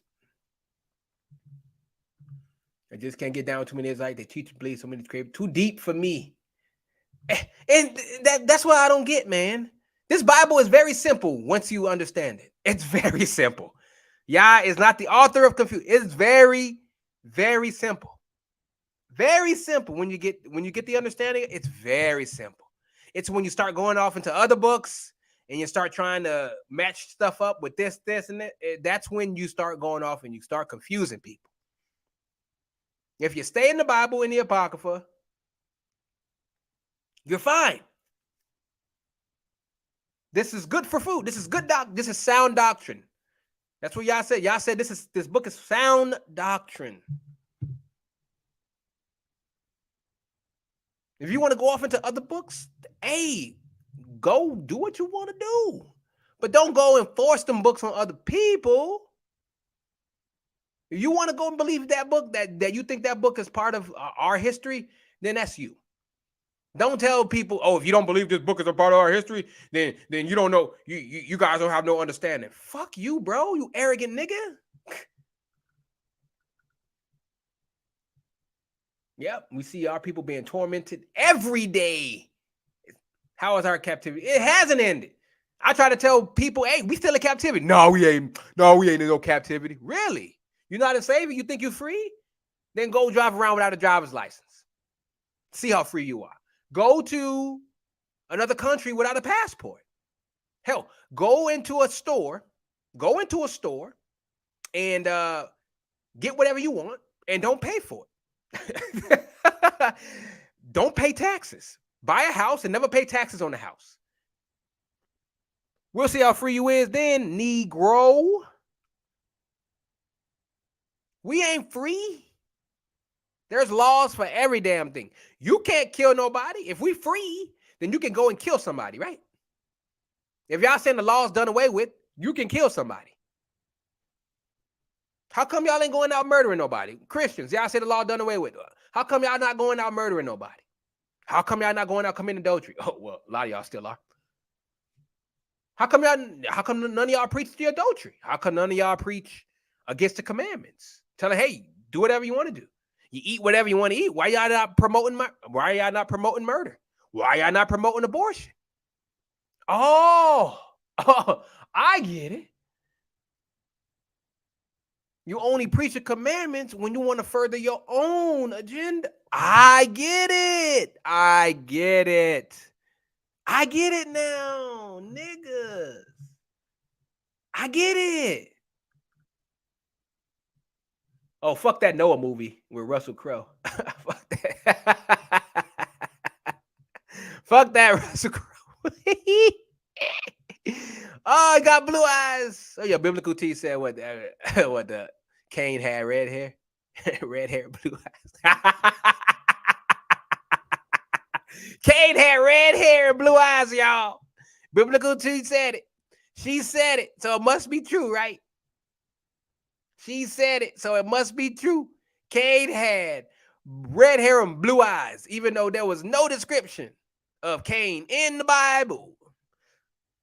So how the hell you gonna say something like that, man? Satan and Eve had sex. Never said it in the Bible. Angels had sex. Never said it in the Bible. Hell, wasn't the angels? They were not even called the sons of God. That's the thing that people don't understand. The angels were never even called sons of God. They just called angels. At least that's what I mean. That's just my thing. When y'all mention an angel, he never said a son of God appeared. He said an angel appeared. Sons of God was men. Then he say, hey, to the people who are not my people, who are not a people, you will be my people and you'll be called the sons of Elohim, aka the sons of God. Why are we still teaching angels had sex? This is everywhere. This is everywhere. Like literally, I know everybody who teaches it. Everybody teaches it. Some people don't. Now, I don't teach that over here. Y'all do not teach that here. Some people don't. But this whole Nephilim thing, bro, it's killing people. It's killing understanding. This whole Nephilim thing, giants ruled in the land. Yeah, people of great renown. How's that so hard? Giants ruled. There were giants. Nephilim. If they were Nephilim, then why are they not there? Why are they still not alive right now? If they got angel seeds, angels live forever. Why aren't they here still? Why aren't giants still here? Where are they at? Didn't y'all say he killed all of them in the flood? Right? Only 8 people made it out. Why didn't he not say the giants made it out too? Because they made it with they got angel blood in them, so they're eternal. So why didn't he say the giants made it too? 8 people made it. No, the families of Noah, no, they made it. And the giants too. They made it too. Why did he specify them? He said he killed everything except Noah and them. What? That's what it said in the book. It didn't say the giants made. He killed them. But if they are the offspring of angels, angels are eternal. I will believe, wouldn't they be eternal? They would be demigods, right? Then they say in Hercules, he's a demigod. He can't die, right? He can't die. They said it in the movie Hercules. The movie Hercules, the little cartoon movie. He's immortal because he's a demigod. He is the offspring of a god and a human. So he's a demigod, which means he is immortal. Why are the giants dead now? If they're immortal, why are they dead? Why? You got giants everywhere. They call them giants in tech industry. They call Elon Musk a tech giant. Well, there you go. Tech giant, giant. A person who is of renown. A person who got a reputation. And there were giants in those days. Yeah. People who had great reputation. Or they had whether it was good or bad reputation, no matter. They were of great renown. They were a giant. Nope. They were giants. We have big old 40, 50 foot people walking around. Yeah, the Nephilim, yep, they're still around. The Nephilim, oh, yep, They don't they call white people Nephilim? Some people teach that. I know who teaches the Nephilim a lot. I know that's why I had to unsubscribe from Naphtali. Hey, she's a smart sister, but no, sorry. She's like, oh, white people are Nephilim. White people are seed of the Nephilim. I'm like, wait, what? Where is this coming from? I'm like, you know what? I had to unsubscribe. I had to. I mean, she's a smart sister, man, when it comes to history stuff. History. It's a whole different thing from the Bible. She's good when it comes to history stuff. But when Bible stuff come, a lot of stuff come out of her mouth that was like, ugh. Angels shooting Kamehameha waves up in you. Kamehameha.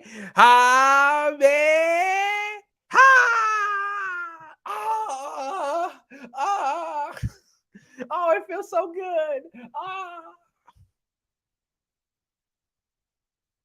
And then Yahushua say, when the Pharisees were like, hey, they tried to stumble up Yahushua and they were like, hey, what about this woman here? You know, and she and her husband died, and then her brother had to go into her, and then he died, and then his brother had to go into her to get raise up his seed. Who in the kingdom, if they're resurrected, whose wife is she gonna be? That nigga said, number one, there will be no giving up of marriage. You know what that tells me? There ain't gonna be no sex. We ain't gonna need to. We gonna be spiritual beings. We ain't gonna need to have sex no more. That's what I interpreted from that. We're not gonna be having sex. Just like the angels, they don't have sex. We are not gonna be giving up a marriage. Means we are not gonna be having sex anymore. Sex will no longer be a thing because there's gonna be no more flesh. Now, of course, there are gonna be other people who have flesh that are gonna be around at the time. But the spiritual ones, they're not gonna be having sex anymore.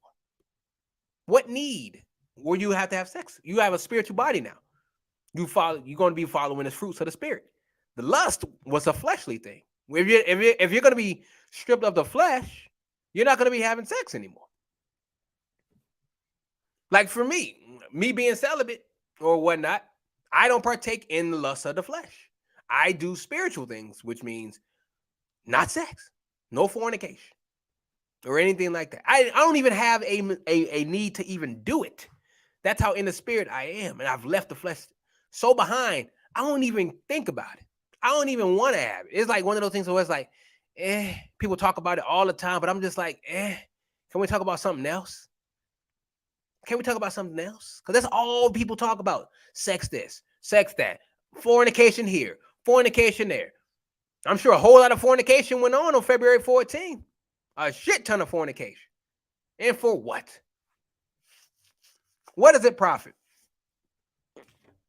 What does fornication profit? Absolutely nothing. Now, if you are in a marriage and you want to have a kid and you want fornication is the only way you can do that. But it's not fornication at that time. It's just having sex. Because you are married. But for all the people out there with the dating is so stupid. No wonder why dating is trash right now, bro. There is no there's nothing good about it. You be with a woman for 30 years and you just fucking. That's it. You're just fucking. She hasn't taken you haven't given her your last name. You've wasted this woman's 30 years. She could have been with somebody who would have gave her a name, who would have married her, gave her kids, whatever. But no, you got all these people that are just dating. They just dating, idle, stagnant. They're not even thinking about marriage. They're not even thinking about kids or anything anymore. The devil has fucked up the dating, or has fucked up man and women relations to the point where it's just men don't want to get married no more, and women don't want to have kids no more. You see how backwards that Hashatan has made this? Women don't want to have kids no more. They want to fuck like a man. They don't want to have kids. So they're just down in birth control like it's nothing, or Plan B pills, or getting abortions. And men are not even giving a fuck about marriage. They don't even want to marry. They just want to bust a nut and move on to the next chick. That's it. Just leaving babies all over the place, single mothers all over the place. They just fucking like bunny rabbits, man. No purpose, no nothing. You know, when a man and a woman come together, the purpose is to create a family and to bring up seed, to bring on to the next generation. That's not how it is now. When you got Tinder and, hey, you could just swipe right and you can order sex like pizza. Women just get on there. Oh, he look good. Hey, he look good. Oh, I never had a Mexican before. Swipe right. Hey, I ain't doing nothing. Hey, you want to come over? You know, we can watch some Netflix and chill, whatever. I think you're cute, blah, blah, blah. Boom, there you go. Like Domino's. You can just order up sex like Domino's, bruh. You got prostitutes out there. You got OnlyFans. Where we going, man? Noah's wife was having an affair with all those beings with extra large balls, but she settled for extra large balls. Is that what they say? Angels got extra large balls. Oh man, lustful doctrine. How can Hashatan have sex with Eve and produce Cain, where it clearly said Adam is the father? Hey, they don't want to read that. Sister Eve, they don't want to read that. Nah, bruh. No, they don't want to read it. It's very simple. To push a doctrine means you got to overlook scriptures that go against your doctrine. That is the point of pushing doctrine. You got to twist the scriptures. You got to make it say something that it does not say. That is what we are doing in Israel right now. Where does it say America is the promised land? Why is America the promised land? Where does that say that in scripture? The niggas brought out a whole map and everything. I remember I showed y'all that map in the chat. I showed y'all that map. Oh, actually, I think I showed it here on the live a couple weeks back on one of my lives. I showed you that what the USA is the promised land. What the fuck? How is America? Why would y'all bring us back to Egypt? Why would, he said you would not see Egypt again, right? Or we will not see our homeland again, right? That's what he said. Why the fuck would he send us here? If this is our promised land, why the fuck are we here?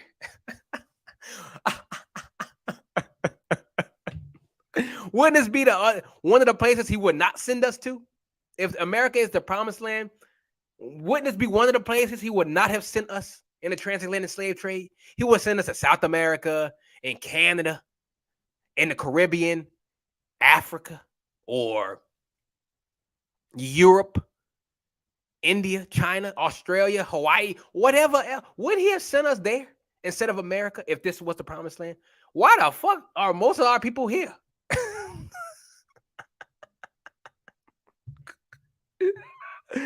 Oh boy. How do you push that doctrine with a straight face, man? How? When there are so many scriptures that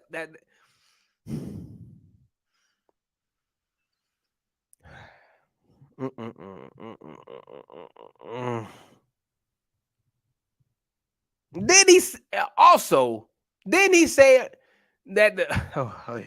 Oh, but didn't y'all say that the land is desolate as well? The promised land is desolate right now. Did he say that? America don't seem desolate to me. America is blooming. It's got everything here. It's got cities, it's got countries, it's got trees, it's got everything. It's blooming. Everything. You got manufacturing places, you got nuclear power plants, all kind of industrial things are in America. All kind of materials and whatnot are in America. How can that be the promised land then? He said it was desolate. You know, when I look over in the Middle East, when I actually see the true size of the inheritance, when I look in Saudi Arabia and I look through Israel right now and I see all this desert, that looks pretty desolate to me. Ain't nothing growing out there. Hell, Israel, they can't even get water to grow. They gotta fucking recycle piss to get some water. They gotta recycle piss. That's their water. Because they can't even cultivate that. They can't even cultivate crops. They can't even do nothing out there in that land. It's desolate. They can't grow shit out there. Yemen, Saudi Arabia, none but desert out there. I don't see nothing. It's just straight up desert. When I look through that Saudi Arabia, when I see Abraham's inheritance and I say, hey, from the Nile to Euphrates, I'm like, hey, all this in between, Saudi Arabia, Yemen. So that's why I say hey, that little sliver of land, that can't be the whole land. It incorporates all the Middle East. That is our land. I'm like, how are you going to incorporate millions of people? You can't incorporate millions of people in that small little place. Oh, and then when I saw Abraham's inheritance, I just looked that up. And I'm like, oh, that includes Saudi Arabia, Yemen, and all these other places, all these other desert countries out there. Oh, now that can accommodate millions of people. The sands of the sea, that can accommodate all our people. Makes sense. But America, not America, the promised land. America is the promised land. It is a promised land. That is what I'm gonna say.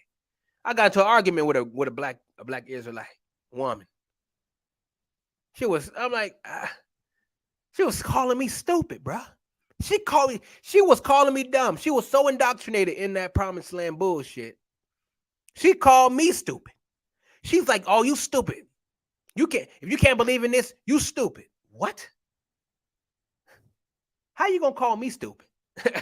when scriptures literally cut that entire doctrine up.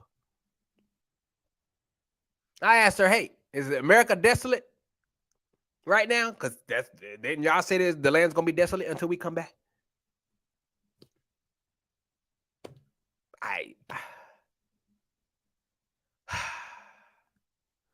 So many people I had to unsubscribe, man. I came into this truth with I came in, I was just subscribing to all the Israelite channels because I was so hungry for knowledge, and then when I got more knowledge into this truth, and I'm like, whoa, a lot of the things that these motherfuckers are saying are wrong. Oh man, unsubscribe. Boy, I was on an unsubscribe spree. I'm like, damn, so many people are preaching false stuff. 400-year prophecy and Book of Mormon and I mean, then you had the 12 tribe chart and the 12 tribe chart.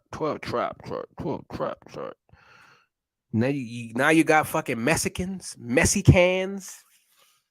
and South Americans and Central Americans saying they the true Israelites. They the Northern Kingdom, huh? Nigga, what? You got your own country. You got a whole country. You got a whole language out there. You got a whole culture. You got a whole heritage out there, sir. How the hell you a Northern King? Didn't Jeremiah say we gonna strip the whole heritage from them? They're gonna have no more heritage. Y'all got a whole country out there, Mexicans. Maybe you don't want to live in your own country. Whatever. That's your business. But you got a whole country. You are not Issachar. You are not Issachar. Native Americans, you are not Issachar. You are not Gad.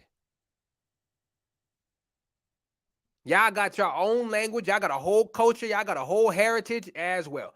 Y'all may not got land anymore, but even then you had your own land. But you got reservations, and you're getting tons of fucking money, and you got reparations. So all these South American people down there too, y'all got your own country. Argentina, own country. Brazil, own country. Peru, Chile, own countries. Paraguay, Uruguay, own countries. Own countries, own languages, own cultures, own money. You got your own money. We don't even got money here. Negroes, we don't got no money system. We got to go over whatever system they got here. Y'all got your own shit. Y'all got dineros. Y'all got pesos. Y'all got Colombian peso. Man, y'all got your own shit.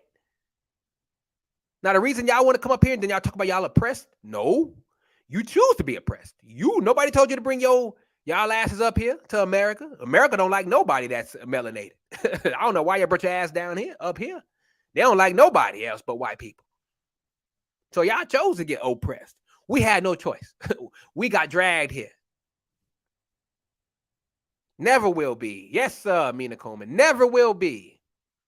But they can't take that, man. You know, they got told a big old lie and say, hey, y'all gonna get all this stuff.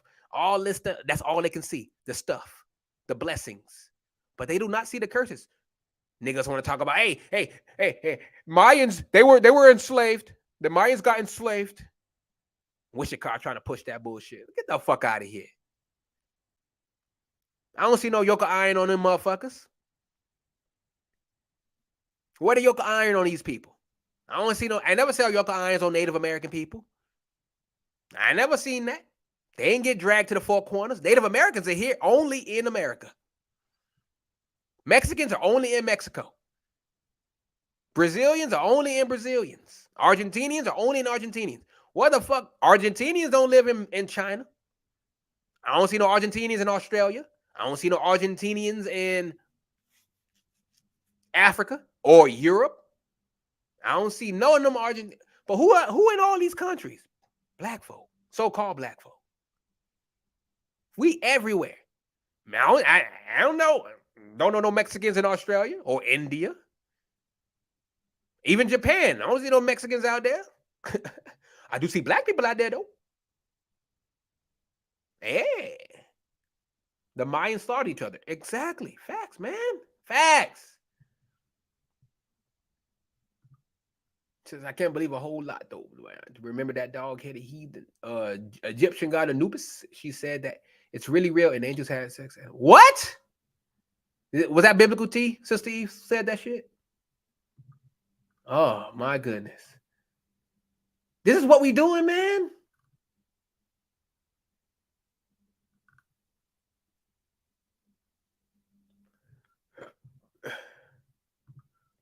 Hashatan had four faces according to Ezekiel 28, 12, 15. Would Eve be afraid of him, Lena? I put a in the chat. I had put a Twitter link. This was like a couple days ago. Of somebody, I guess they did a biblical representation of what angels would have looked like. And they did a whole rendering of it and whatnot. And actually, I think I may put that in the chat so y'all can see that. And that's what and you're going to be like, oh, hell nah. That would have freaked me out. That's why the angels always said, fear not. Some came in the form of men, but I guarantee you, Ezekiel, when he saw them motherfuckers coming down, he was like, what the fuck is this shit, nigga? Nigga, I would have shit my pants, bro, if I seen one of those things that look like that. All y'all got to do is look up biblical or search on Twitter or even Google. Just search biblically represented angels. And it should pull up that shit that went viral a couple days ago. Actually, I think I'll show it. Hold on. I'm right here. I'm right here right now. I'll show it. I will show it. Okay. So I'm gonna share share this screen right quick. I'm gonna share this right quick. Cause this shit went viral, bruh. It went viral. I'm gonna share it and I'm gonna show y'all. I'm gonna show you.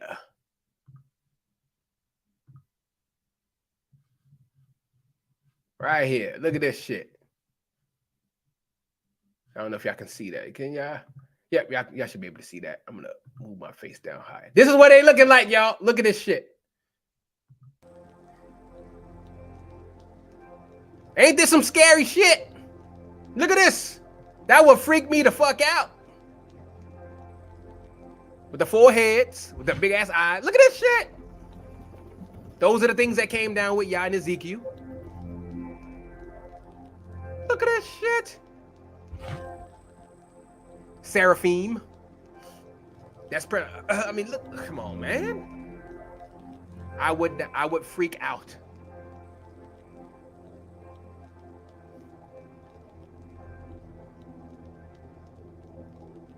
Look at this. This is some freaky shit.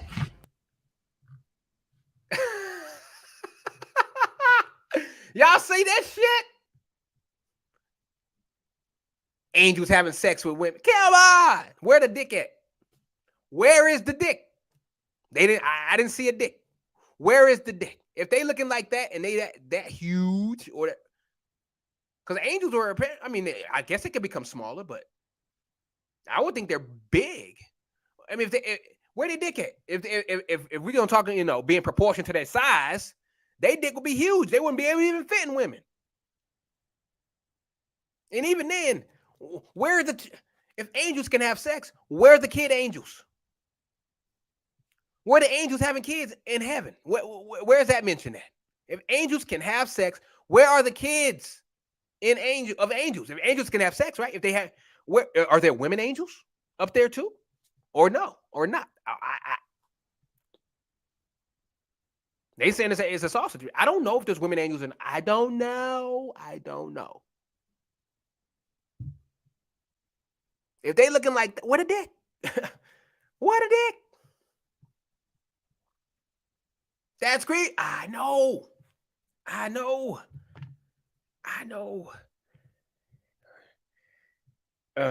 Yeah, let me open up the stream on my phone so I can get those Twitter links. August. So I can't click on those links here. So let me get them. Let me look at them. Let me see here. What we talking about? Yep, cherubim or animal human hybrid, seraphim. Yeah, that's what they look like. What are dicks? Where are the dicks?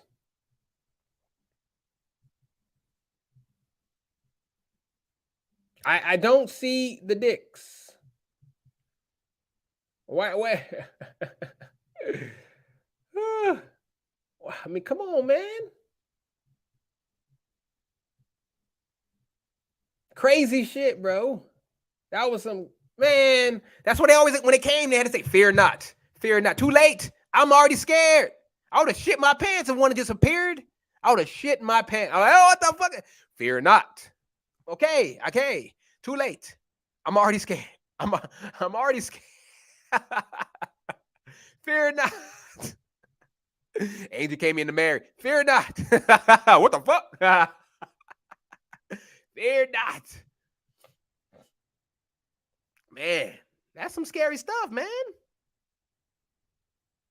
But those are the things we're going to be seeing, fam. Those are the things we're going to be seeing. In these last days, that when that veil gets lifted, we're going to be seeing these things. We're going to be seeing these things. We're going to be seeing all kind of stuff that we've never seen before.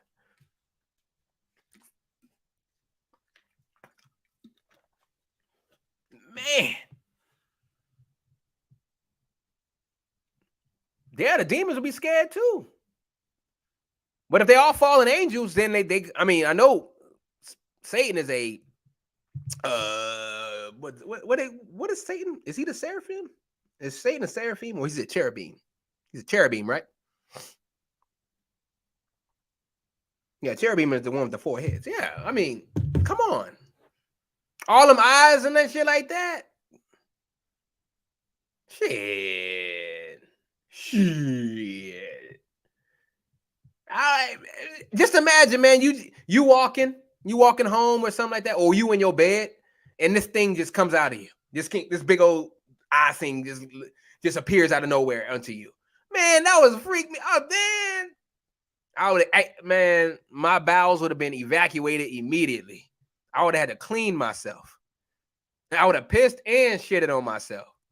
Because I'd be like, what the fuck is this shit? Fear not. I am an angel of the Lord. I mean, man, oh man. Damn. But we're going to be seeing these type of things, man. We're going to be seeing these in the kingdom. Because the angels we're going to see this on Yahushua's coming back, bro. Imagine these things coming out of the sky. All these angels, these archangels, seraphim, all of them coming out looking just like that. Boy, no wonder why people are going to be running to and fro. They're going to be running to and fro, scared. And these things are gigantic. Yeah, cherubim, yeah. So he's going to be there, the one with the 4 heads. I mean, come on. Who the hell want to have sex with a thing that's 4 heads? Where's Dick at? Where's he going to hide his dick? If he's that big or whatever, where's he hiding his dick at? His dick got to be that big too. If we gonna be carnal with it, we gotta be truthful with it. If y'all saying angels has it, what? How? If these angels are that big, where are they putting the dick at? Where are they putting the dick? But yet they want to push this Nephilim stuff. Why do they want to push the Nephilim stuff? Why can't they just say it was just humans having sex with the daughters of men, the daughters of men? Why can't they just say that? What is the purpose of pushing the Nephilim story? What is the purpose? What is the purpose of pushing angels had sex with the human? What is the purpose? What are they trying to prove? Now, yeah, I get it that their interpretation of the giants. What are they trying to improve? I remember one lady came up on Naphtali's channel, and she was like, "I don't believe in the angels thing," and she was aghast. She was like, "What? What do you mean? What part of it do you not believe?" I'm sitting there thinking like, "Whoa," she kind of sounded a little arrogant there. Like this lady's like, "I don't believe in that." And she sounded a little bit arrogant with it. I'm like this person was supposed to believe. I'm like, she's trying to make it seem like she was dumb for not believing that. And I'm like, if you read the scriptures, it kind of says that they didn't do that. And that's the Enoch. Enoch pushes that shit. The book of Enoch. It pushes that stuff. The book of Enoch pushes that Nephilim shit.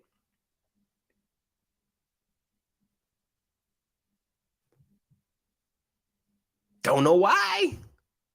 I don't know who translated it or what the purpose is.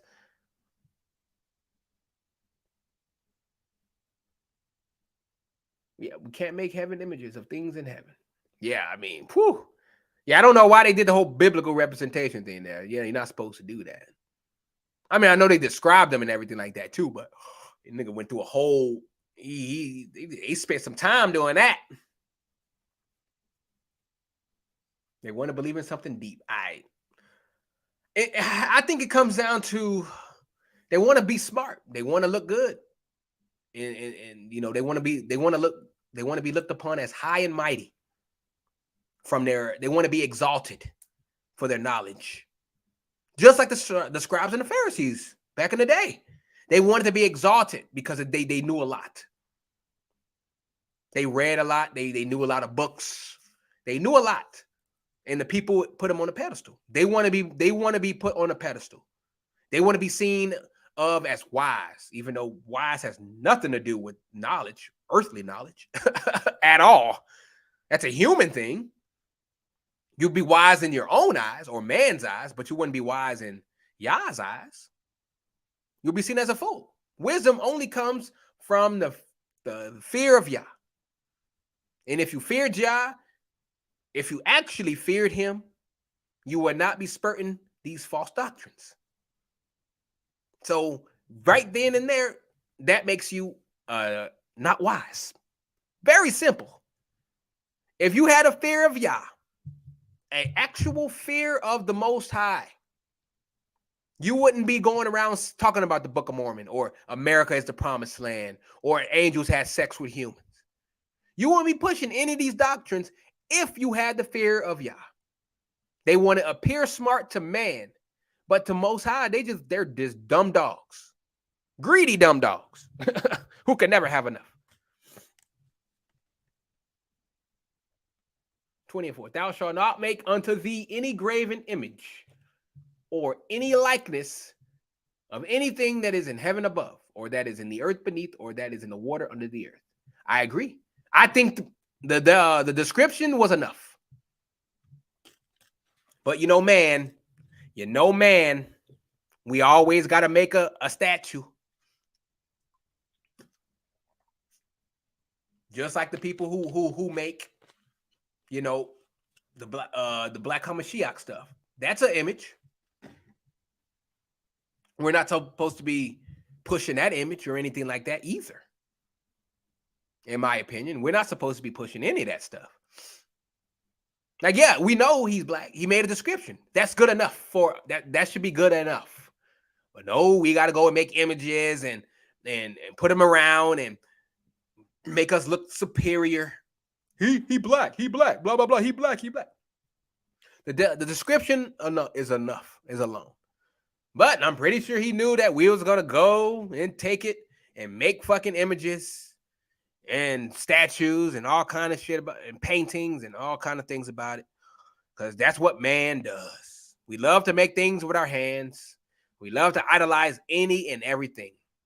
Islam worship the damn moon and they worship a rock out there in Mecca. Christians, they worship the damn cross. Catholics worship Mother Mary.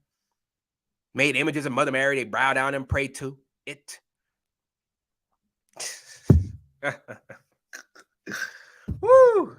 I mean, why can't we just pray to Yah as is? Why we gotta have something to remind of what he looked like? Why we gotta do that?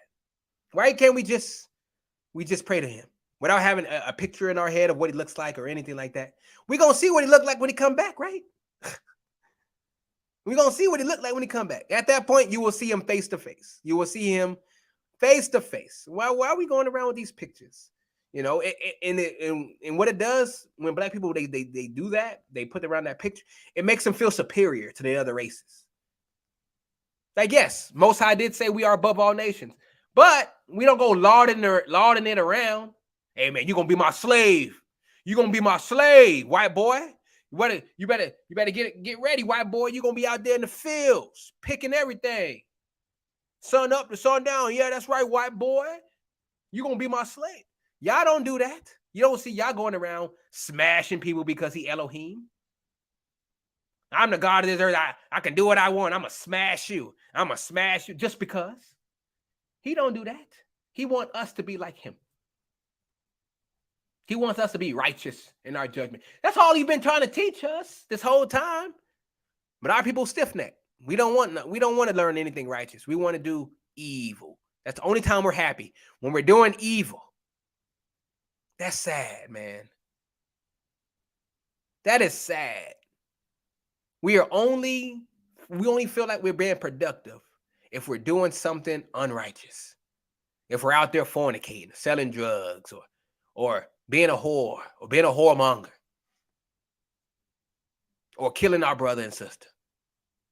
That is where we feel at home the most spiritually, is if we are doing evil.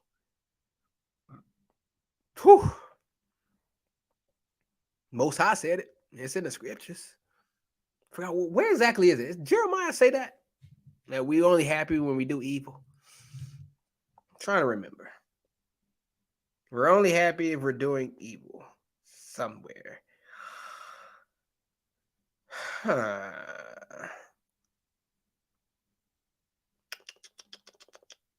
don't remember.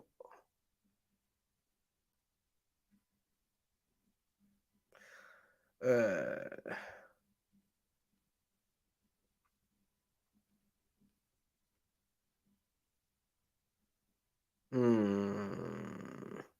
I forget. I forget.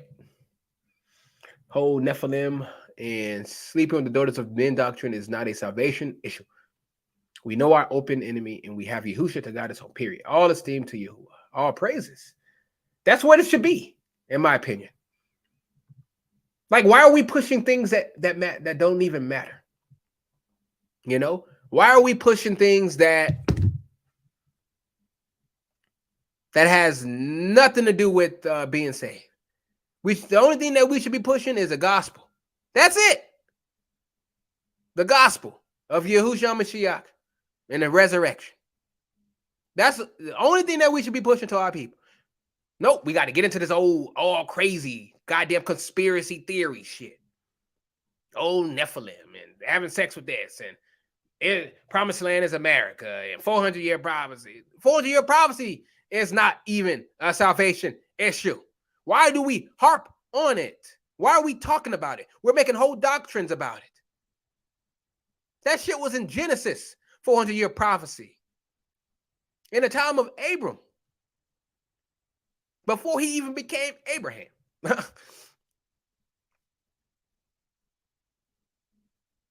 And then the next thing that happened, we was in captivity with Egypt. That should have lined up right then and there. Why would he be talking about a future prophecy like that? If he... Our captivity is Deuteronomy 28:68. That is the captivity we are in now. And at the end of that one, it did not say a time period. It did not say when he's coming back. It did not say anything. It did not say he will be back in 300 years, 400, 500, 600, 700, 1,000, 19,000 years. It did not say any of that. There was nothing said of the redeem. It just said, no man will redeem you.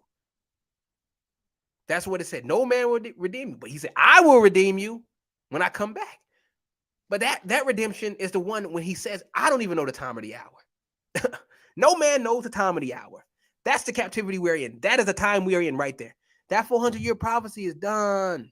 That happened eons ago. That happened thousands of years ago. That is done and done away with. No more 400-year prophecy. Can we put that down, please? Please. Every time I hear it, I cringe. I really do. I cringe. And I want to go in the comments and tell them, but I know they will beat me up in the comments because they follow these other people. They worship these people. They're on every word. They hang on every word of these people. And you try to talk against them, they will beat you down in the comments, or they will time you out, or they will just upright ban you from even commenting. What kind of shit is that? No one's open to other opinions anymore. I can admit when I'm wrong. I can admit that. I can admit I don't know. I don't know it all. I don't know it all. I don't know. I don't know it all. But I'm striving every day to get knowledge and understanding. I mean, that's the best way that as Israelites, that's the best that we can do in our condition right now. It's to seek Yah every day with a humility. Seek my face. Seek my face. Humble yourself. Yes, there you go. Proverbs 2:20. Yep, that was the one, August Dreams. Who rejoice to do evil in the light and the frowardness of the wicked. Yes, that's what we do. Thank you. Thank you. You can't you can't do nothing about these people. You can't talk them down, nothing. They will beat you in the comments. They don't even have to say anything. They're worshipers. They're idolaters. They will beat you down in the comments. They have trained these people so well that if you come in there with a dissenting opinion that goes against what their teacher, their master is saying, they will beat you down in the comments. That is a damn shame. Where's the humbleness? Where's the humility amongst our people? Why are we so arrogant? How are we arrogant? We on the bottom. How are you arrogant? You on the bottom, dude. You own the bottom. You own the bottom. In all categories, you own the bottom. What are you proud of? What are you so happy about? Why are you arrogant? How can you be? I've never seen an arrogant bum. Have you guys ever seen an arrogant homeless person? I've never seen it. I've never seen an arrogant homeless person. I've never seen it. They have been humbled. They have been humbled. But nope, Israelites, we arrogant. How are you gonna be an arrogant slave? You got no power. Everybody always calling about reparations and shit. I'm like, nigga, we ain't getting no more reparations. I try to tell them we ain't getting no reparations. They call me a coon, Uncle Tom. Oh, you don't want your people to make it. What? What? That is the argument you're making to me because of that comment that I made? Because I say we ain't getting no reparations? You call me Uncle Tom and a sellout? Because I believe in the word of Yah, and when he says no man shall redeem you, that means no man shall redeem you? Ice Cube, he could try all he must to try to get us reparations. It ain't gonna happen. I don't trust that nigga anyway because he's sold out. What you gonna do, Ice Cube? There ain't number of racist white people in Congress, all throughout Congress. Ain't number of white people. They are the majority and they hate us. What the fuck you gonna do? You are one nigga. What you gonna do, man? What you gonna do? You gonna try to talk to our people that are in the House Representative in Congress? They ain't finna listen to you because they're trying to impress Zaddy. They're trying to impress them white people that they around. They ain't finna listen to you, Cube. Oh, we should get reparations. We should get why? Y'all ain't go through slavery. We need to get reparations for what? Y'all didn't go through nothing. We grew up pretty free compared to our ancestors. We weren't getting dog sicked on us. We weren't in the slave fields. We weren't picking cotton. We got it easy compared to them. So if anybody should get reparations, it should have been them. Why the hell should we get reparations? We ain't gonna spend it on nothing. We gonna give it right back to the white people. We got to pay our bills, right? Boom, that go right back in the white people. Well, y'all just gonna stop paying bills? Hey, you got to pay. You want to go buy some land, right? Who you buy that land from? White people. So that money that you spend that you give for reparations, you're gonna have to pay to the white man anyway. Taxes, you're gonna get taxed on that land. Where that's going? White people. Hey, you want to go out and buy a new car, right? Or new clothes, right? Where that's coming from? White people.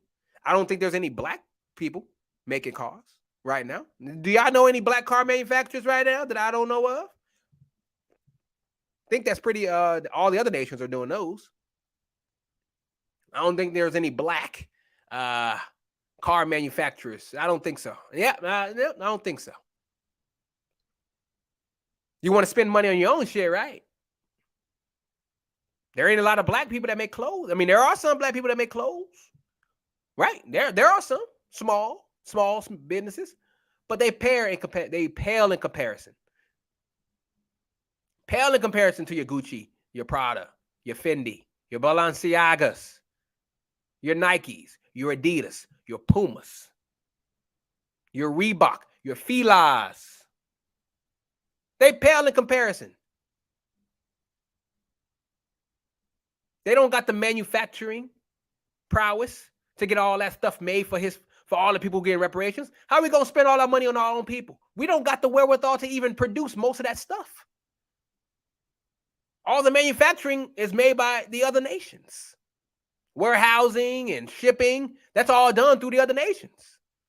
That means we're going to have to get a whole infrastructure. You think white people are they going to allow black folk to raise up their own little kingdom within their kingdom? Hell to the no.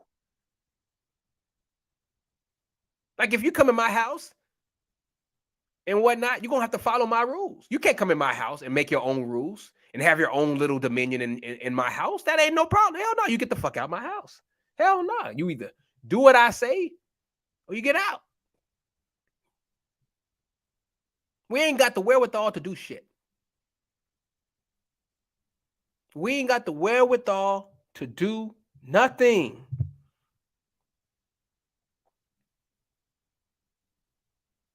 So we need to get over this. We need to get over this reparation. We need to get over this reparation shit. I'm tired of hearing about it. I've been hearing about it so much. All through our Twitter. I can't go through the feed without, we need reparations, blah, blah, blah, blah. We need the reparations. We need it. We need it. We need the money. We need the money. What you gonna do with it? What you gonna do with it? Yeah, Bobo coming out with a new pickup. The heathens own all the industries. Exactly. All our money is just gonna go back to them. So what is the point of us getting money? What are we gonna do with it? Unless we all go out and go to an island or some type of land, but all the land is preoccupied right now. All land is preoccupied. Somebody there. We can't go nowhere.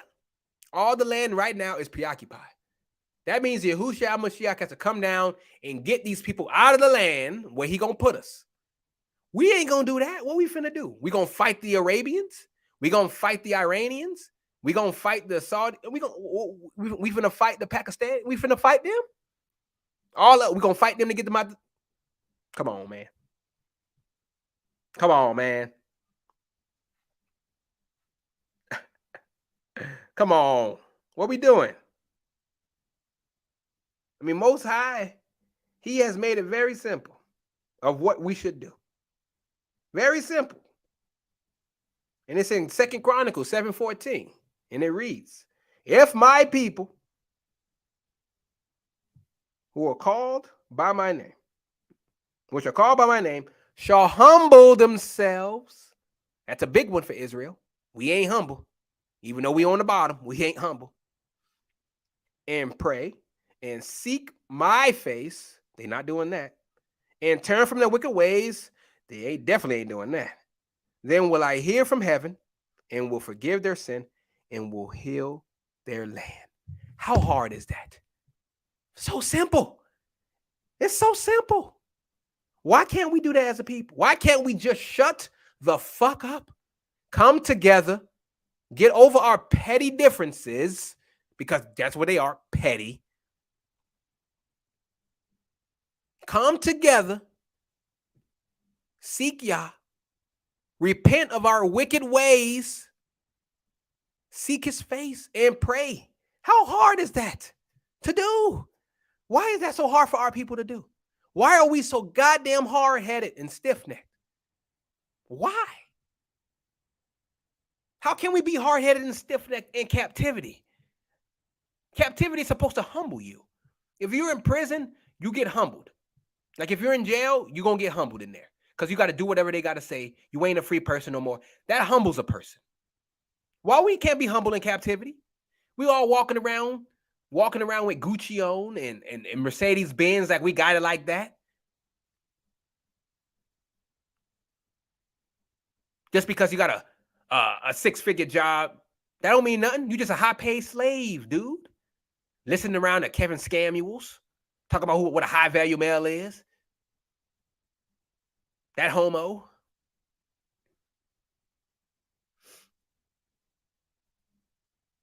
High-value male. You're a high-value male if you're this. Manly traits that you described. Why are people listening to these people? Why are people listening to him? Why are women listening to him? Hey, man, hey, he just exercised his option. He didn't cheat. Nigga said, well, men don't cheat. They just exercise options. Nigga, what? What? Excuse me, sir? Excuse me? Men don't cheat. They just, it's still adultery. It don't matter what you call it, homie. It's still adultery. And this nigga called himself a Christian. He calls himself a Christian. And he's promoting adultery and telling women to just be okay with it. Hey, your man wanted, to. Hey, it is what it is. You just gonna have to just let it be, sister.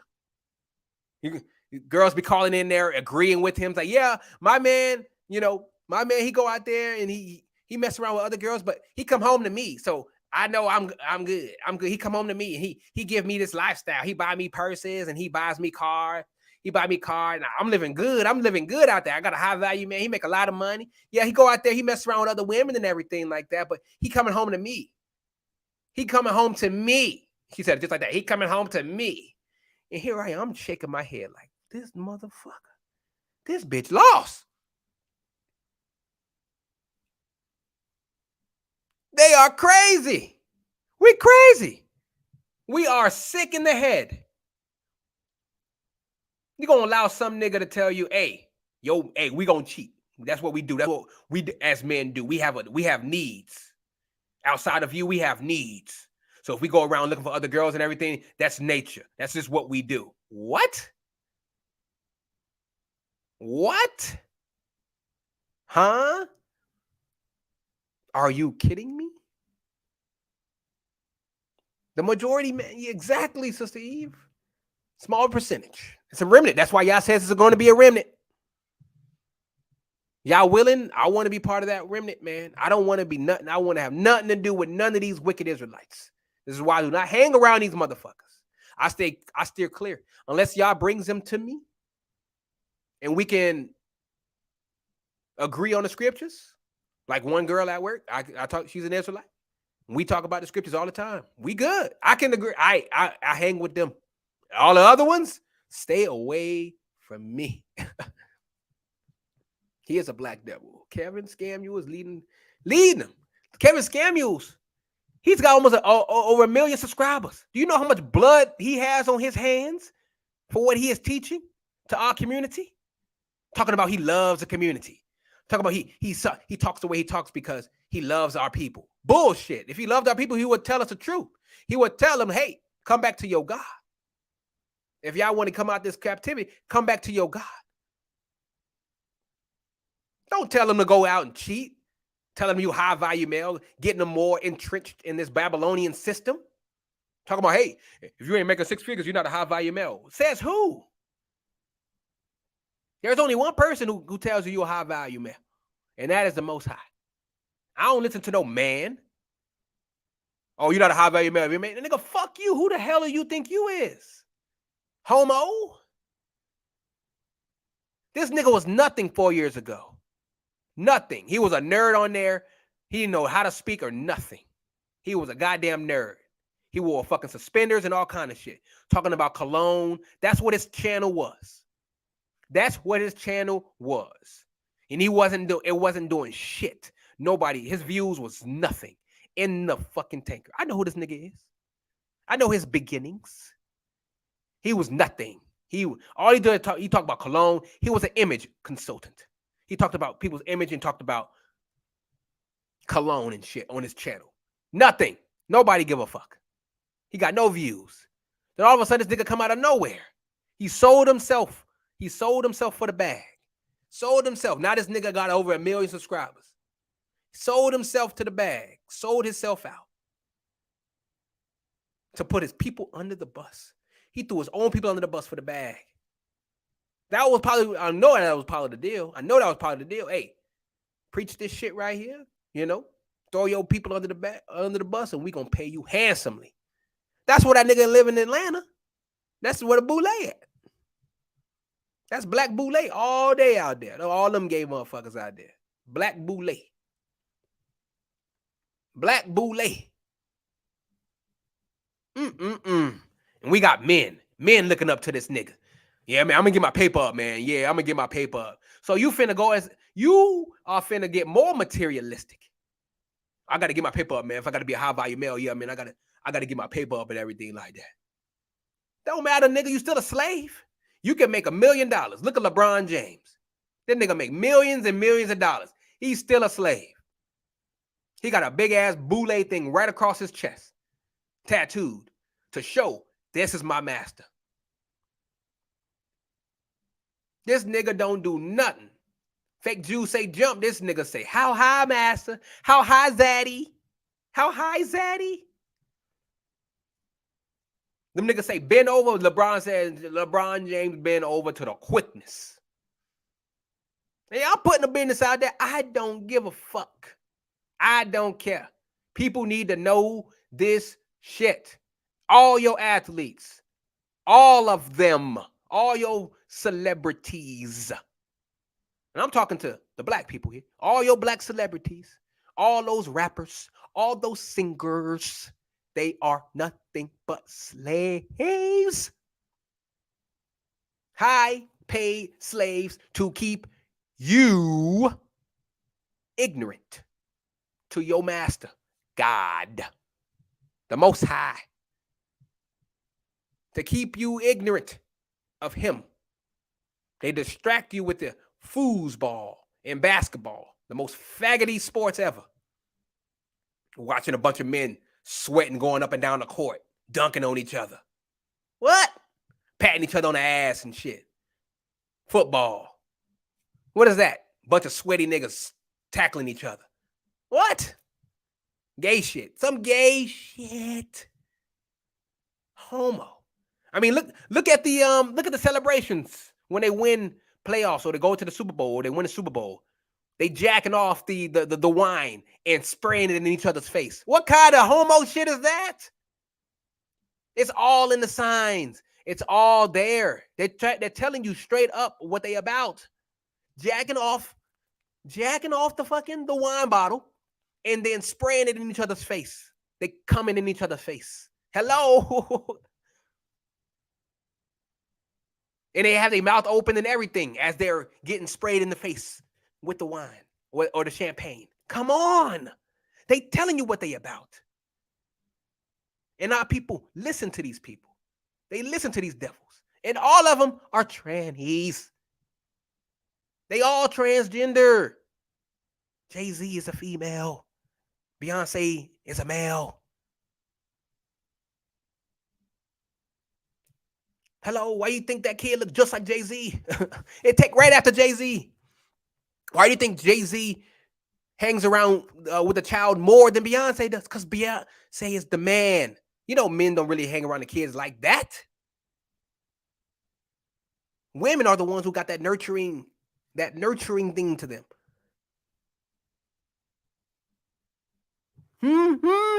Jay-Z was the one that birthed that kid. I know it's hard to hear. Jay-Z was pregnant. That's why you never saw him when Beyonce was the one walking around with the fake belly, the fake moon bump belly. You never saw Jay-Z? Why? Because he was the pregnant one. They hide the males because they're the true pregnant ones. That's why you never see them around. You never see them walking together. You never see them walking together.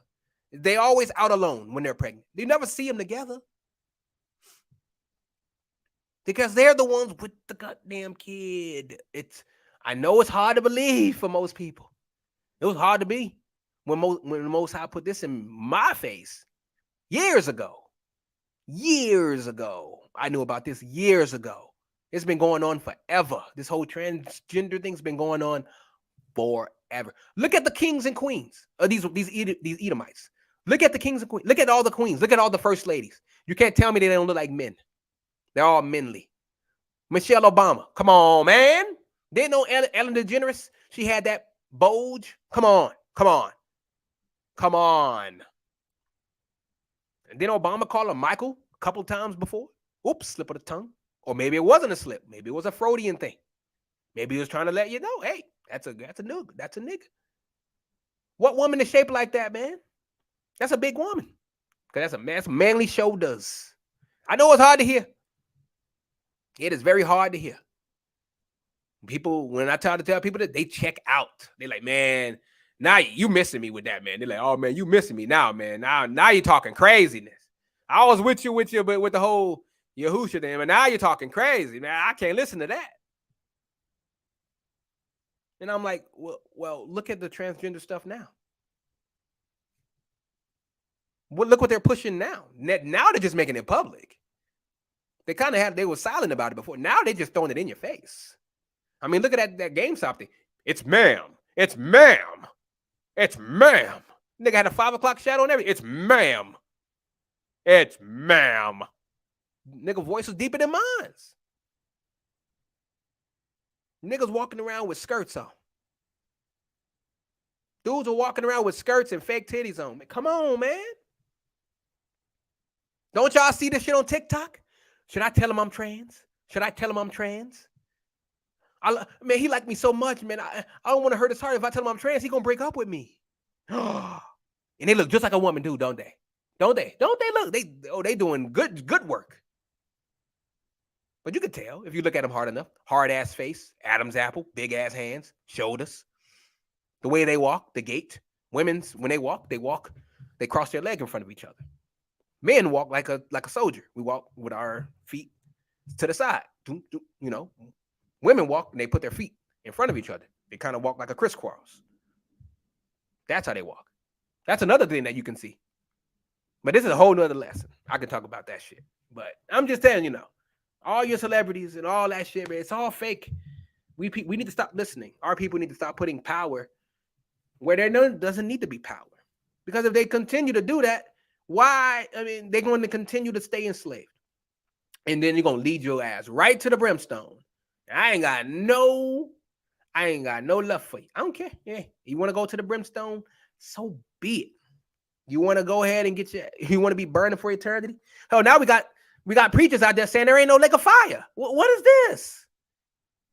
They say, oh, that's not really a fire. That just means you are out of the grace of God. What? Preachers are preaching that there is no lake of fire.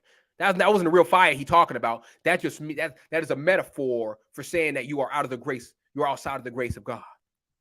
Huh? When I hear fire, I see fire. These niggas are saying this metaphor now. It is a metaphor for saying you are outside of the. They say there is no hell. We just gonna be out. We just not gonna be loved by God. We ain't gonna be burning or anything like that. We just gonna be with other people in another place, outside the kingdom, where we just gonna be with other people who are not loved by God. What?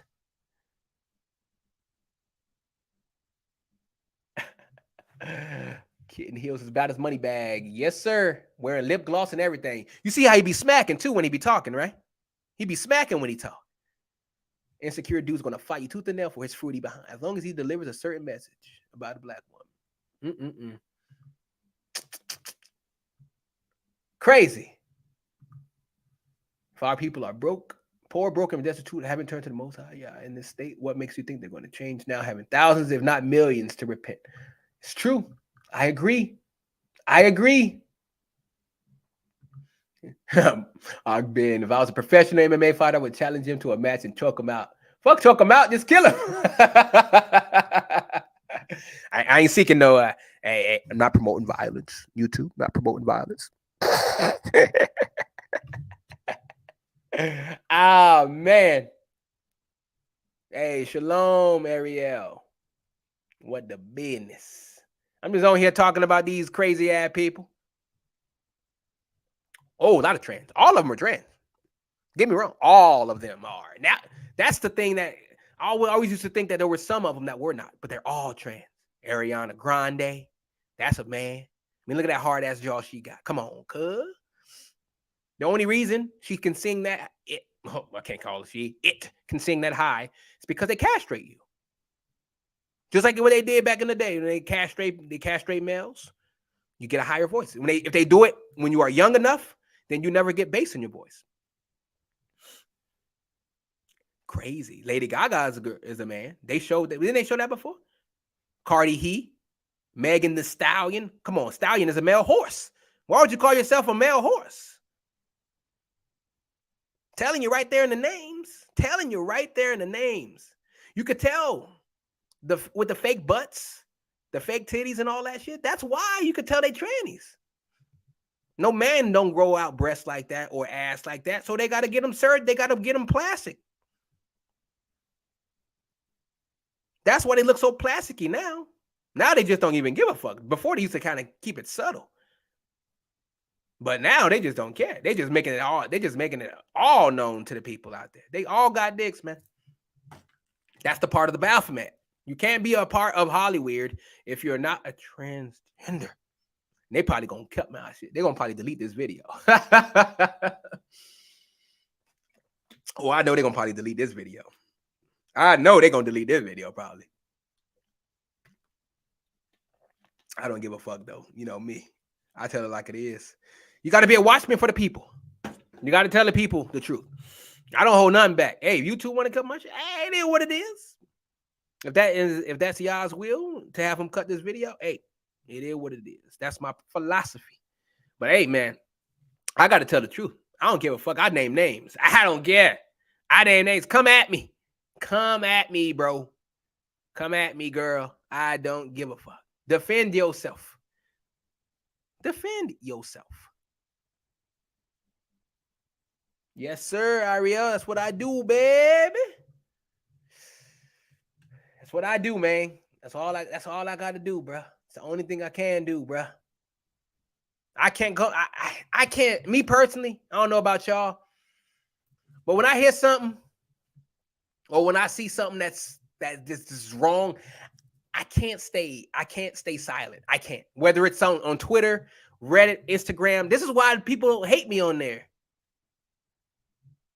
Because I come up in there and I stir the hornet's nest. I shake the trees. I can't allow somebody to, say some buffoonery and get thousands of likes and hundreds of likes or whatever. I can't let that go. No, I can't let that go. I got to come up in there and say you wrong. Here's the truth. And they either block me or they go on a tirade, or people who follow them, they come to me and start talking shit to me. I'm just like, man, hey, I'm just telling you the truth. If you don't want to understand it or if you don't want to hear it, that does not make it not true. This is what I don't get about the people. They say they get mad at you. People get mad. It's crazy. Amari Hardwick. I know that nigga gay. I know that nigga straight up gay. That nigga gay. Trans man, hard wife. Yes. And he probably a female. He could probably be a female. Now, the female to males, those are easy. Those are easy to spot. But the male to females are a little bit harder to spot. Or actually, no, is it the female to men? Female to male. Female to male is easy to spot. Male to female is hard to spot.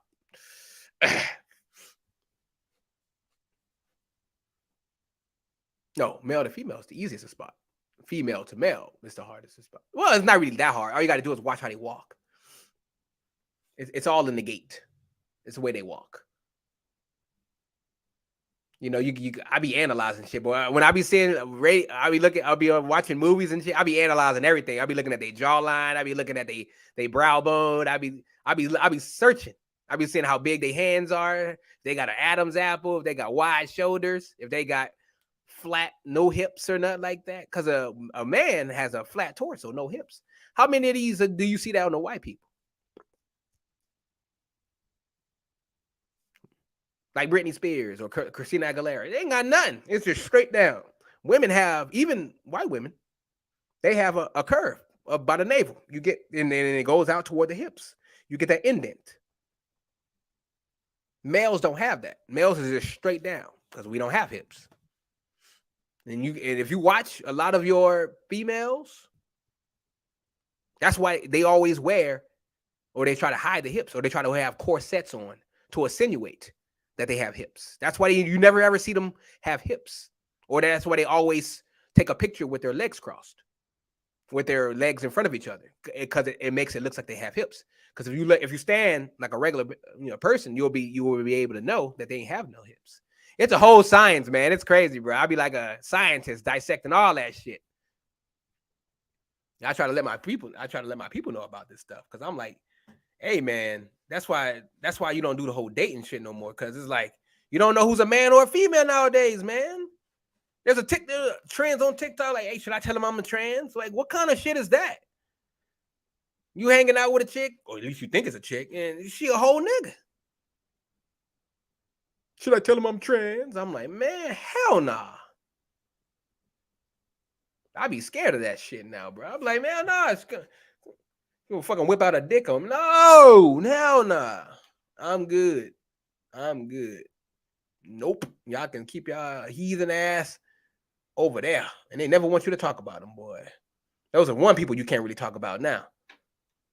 Can't talk about them, boy. You talk about them, you will get canceled. A lot of people got canceled by talking about them. There's two people you really can't talk about: the fake Jews and the trannies. They will cancel your ass. The gays too, but not as much as the trannies. The trannies are getting way more special attention. Say, nah, they ain't hard for me to spot. While living in New York for 13 years, I was able to spot Transformers. I don't give a damn how good they were. Yeah, you can kind of tell. It's all in the work too. The way they handle themselves, the way, how ostentatious.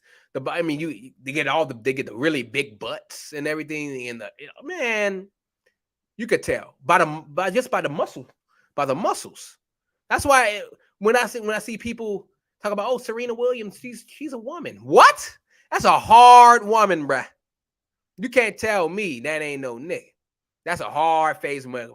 You see her muscles? That's why she dominates all these mother women, because she a whole nigga. And a black one at that. We got the most testosterone. That's why she dominates all the mother white women. These niggas and that's the crazy part. These trannies, they can't compete with their own gender, so they want to compete with a weaker gender. They turn female and they want to go ahead and compete with females, and they taking world records and they making all kind of shit. It's stupid. It's stupid in my opinion.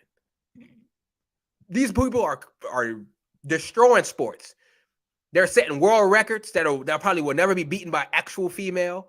They're taking state championships from biological females. But you can't say nothing about it, or that makes you transphobic. The fuck? Sodom and Gomorrah times a billion over here, bro. I tell you. Sodom and Gomorrah times, and it's all across the West. This shit is purging it even into the Eastern type of countries, like Japan and China. China at least trying to keep that shit. No. They're very, very militant when it comes to, their boys being effeminate. They don't like effeminate boys down there. At least they trying. But everybody else, they don't give a fuck. Fun boys all over the place, bro. They don't care. Oh, you want to wear a dress? It's all good. Oh, you want to be a female today? That's your choice. The fuck? And this is the shit we got to live in every day, man. As a righteous person, and yeah, this is the fucking foolishness, the vomit that we got to wade around through every day. I got to wade through this shit every day, bruh. I got to be amongst these weird ass motherfuckers with fucking weird colored hair, rainbow colored hair and shit. Effeminate. I got to be around these effeminate ass crackers, man. These effeminate ass crackers. I got to be around them. Wearing fucking bows in your hair and shit. What the fuck kind of shit is that? Wearing bows in your hair like a girl. You pussy. But I can't say nothing about it. I can't say shit about it. I'll get fired for hate speech.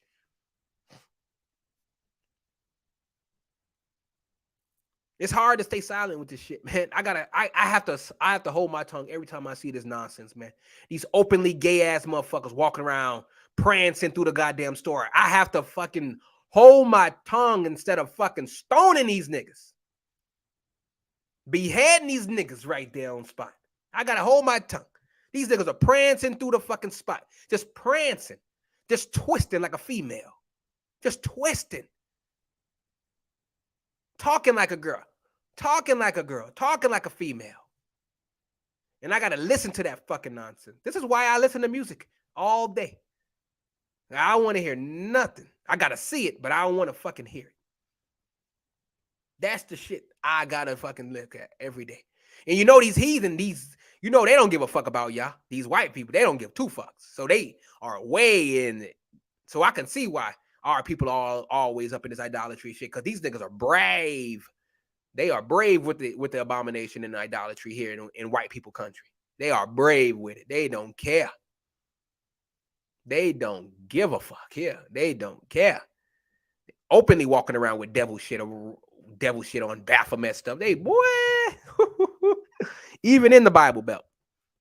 Bunch of abominable devils up in this motherfucker. These niggas don't care. They walk around saying, I'm openly Satanist. walk around with Baphomets and fucking dark fingernail polish and these big ass emo boots and fucking goth shit on and black lipstick and fucking devil horns and shit all over the man. And I can't do nothing about it. I can't do nothing. But I say to my head, I like these niggas gone. Y'all finna roast these niggas like a fucking marshmallow.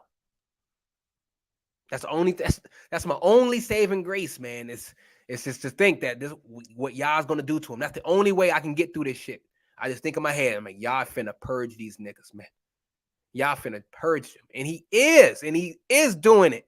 COVID has been a mess upon white folk. How many of them died during this pandemic or are still dying during this pandemic compared to Negroes? How many of the other ones? Asians, Hindus, Hispanics, ain't they dying a lot too? They have been destroyed with this pandemic. Millions gone off the face of the planet. Gone. And now they're easing up on the pandemic now. Mandates are going away. No more masks. They're easing up. Moderna CEO cashed out 90% of his shares. They bucking. They hide. They taking the bag and run. What does that mean? That means job well done. That means they have reached the threshold of the people they wanted vaccinated. Oh, my fault. Jabbed. Yeah, they're going to probably take this shit down. Medical information. Medical disinformation. But I'm just saying. Something is about to pop off. Whether it's this year or next year, I don't know. But the experiment is over. They have gotten their results, and they are content with the results. And whatever they're going to unleash next is going to be horrific. All those people got that stuff inside them, man. All those people got that stuff inside them. Just working at them, killing them from the inside.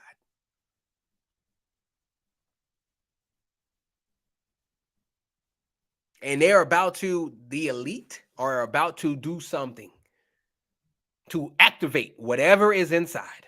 They said, all right, we good. Let's go ahead. We call off the pandemic. Everybody take off the mandates. All right, we good. Everybody go back to quote unquote normal. That's what it's looking like right now. All countries are taking off the mandates. I don't got to wear a mask at work no more. It's like it doesn't even exist. It's literally like it doesn't even exist. So that means, in my head, that the next thing, all those people who got jabbed are going to get fucked. Whatever it is, whether it be they activate something and they all just die on command, or they turn into zombies, whatever else.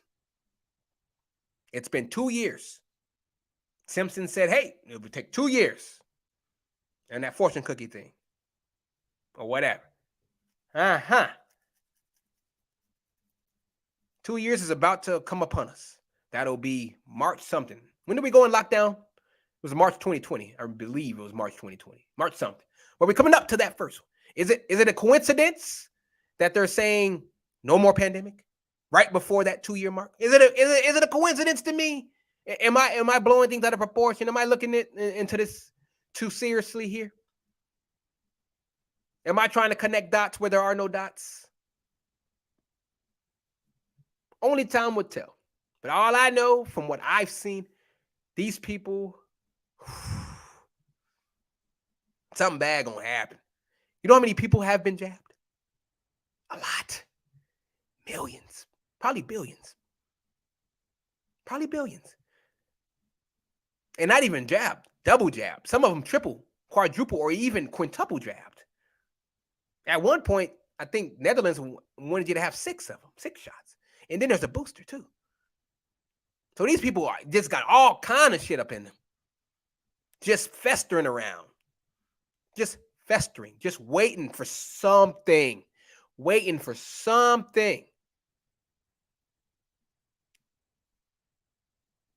to go ahead and activate. Zombie apocalypse, mass die-offs, people just dropping dead in the middle of the store or some shit like that. Hey, I don't know. They're talking about another variant is out now. See, of course, they gotta continue to evolve it. It has to be a never ending. It's got to be never ending. How else are you gonna keep fear? You can't keep fear if it goes away. Some stuff is really about to hit the fan. Black women, white women, or black women, white women in these gross commercials. Yep. That's a new thing that's been coming about. This whole interracial thing is taking off crazy. Interracial is going crazy. People have to rely on pump boosters now because of the jabs, depleted cells. Yes, that was the plan. Now you're a part of the subscription plan, the booster subscription plan. You got to take it, or you're going to be unjabbed, and you got no job. They're going to hit one button, and everyone and everything that ever got shot going to turn into a zombie. That's what I'm thinking. They said, all right, experiment's over.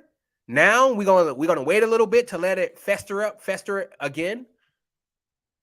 And now, boom, unleash the 5G, the big 5G. Unleash. Because I think they have certain, they probably been testing this out. That's why you see the whole rise in the Karens and everything like that.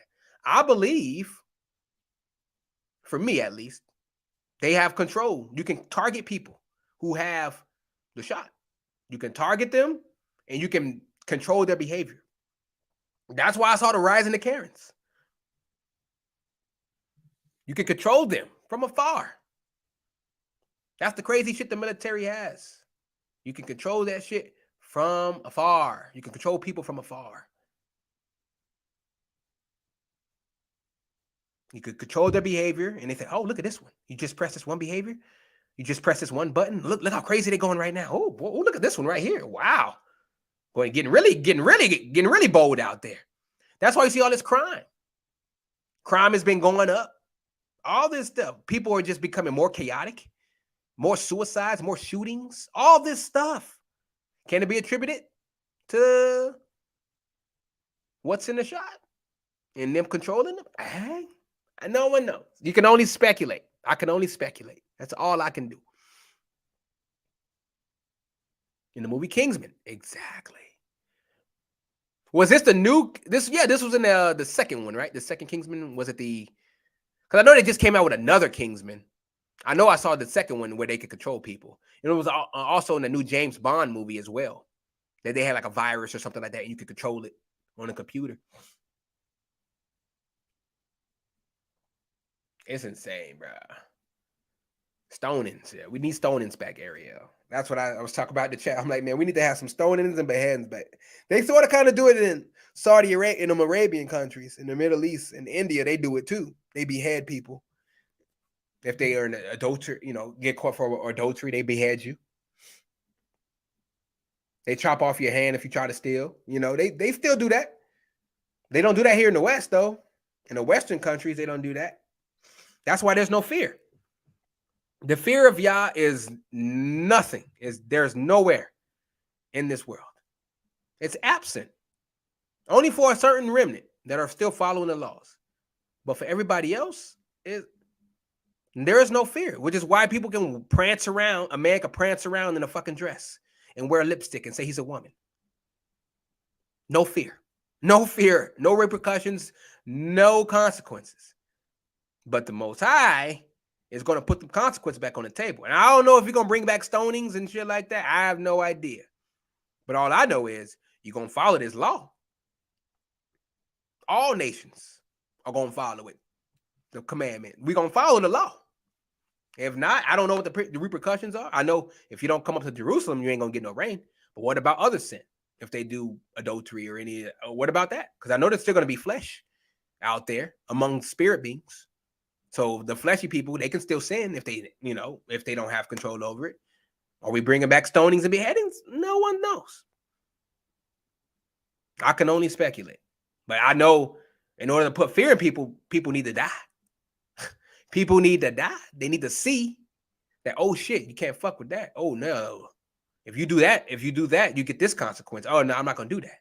But there is no consequence for that in America. You can be gay, you can be trans, you can say you a Apache helicopter, and there's no consequences. Teacher got fired because she didn't meow because a fucking kid said he was a kitten, and she didn't meow, so she got fired because it was discrimination. What? What? What is huh?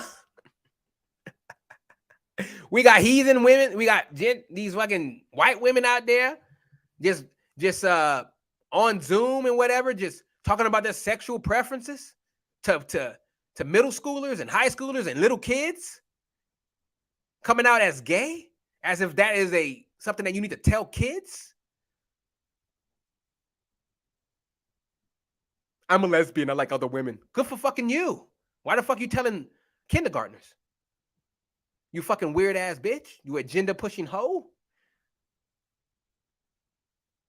They're in the West. It's crazy. There is no fear, man.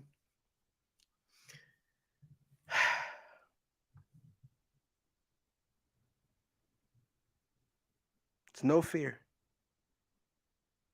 We got to live with this shit. That's why y'all said patience of the saints, man. We the saints. We got to live amongst this stuff. We can't get complacent. But that's how you get into this shit. A lot of our people are falling away from the truth, man. They're getting tired. They're tired. That's why you got this 400-year prophecy shit. They tired. They're trying to force y'all to come out to come to them. They're trying to force them. They tired.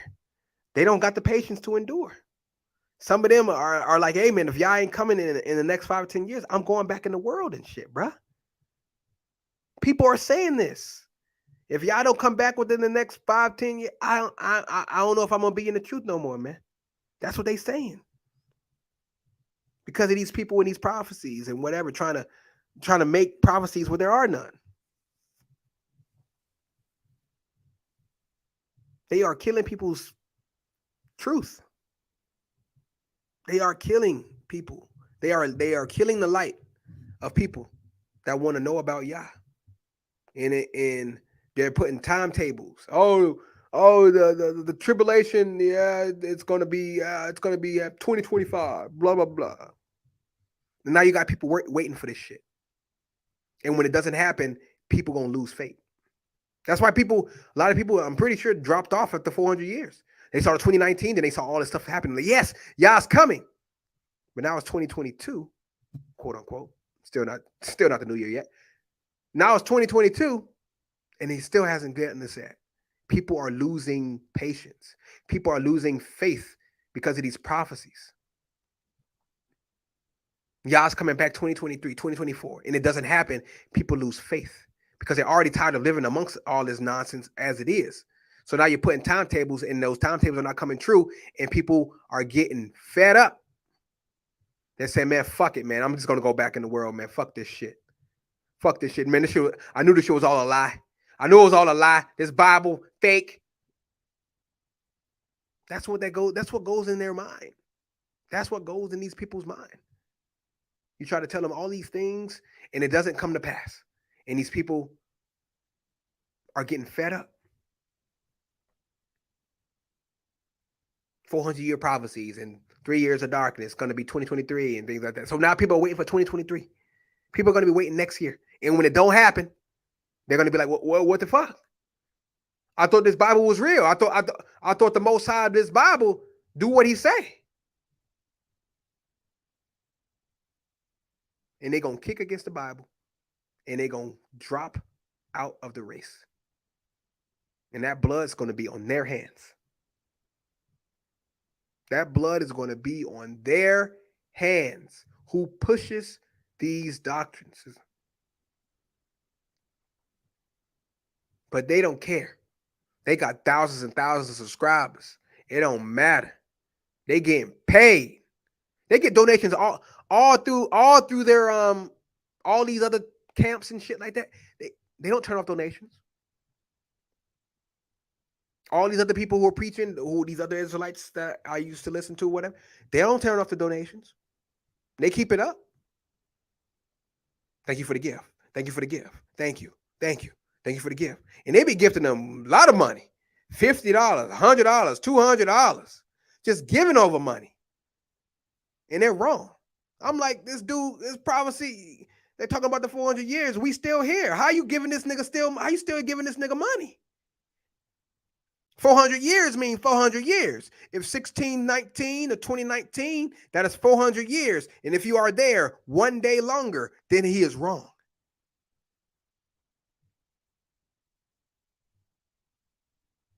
It's almost going to be 3 years that we are still in captivity for this 400-year prophecy. And people are still pushing it.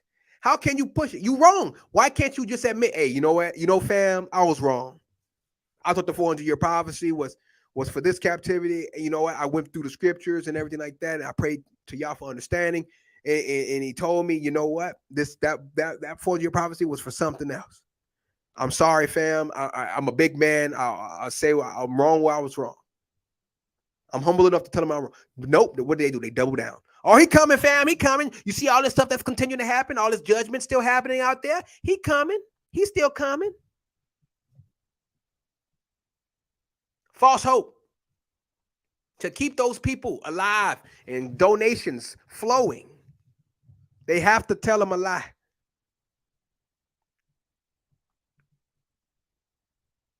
Teo Ministries, he says the Antichrist is Xiaoping, the guy from the China man, the China president. That's what he says. He says the Antichrist is the president of China. That's what he said the Antichrist was. He said this about a month ago. He said the Antichrist is China. The man's from China. And he made it sound, it was certain he had, I don't know what he had some information about what he had information and everything. He was really trying to prove that claim. That dude is the Antichrist.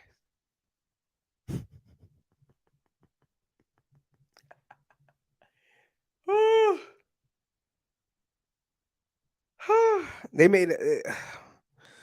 made another video the other day. I think it was last week. I forgot what it was called. I think it was something about the second Exodus or something like that again. And they were saying the 7 nations or whatever, the mother of all harlots is America. And I'm like, that's false. America follows Rome, man. How can America be the mother of harlots? How can America be the mother of harlots? How can America be the Babylon? Yeah, America is a product, it's a daughter of Babylon, sure, yeah. But it's not the mother of all harlots. It doesn't have, all the doctrines and everything don't come out of America.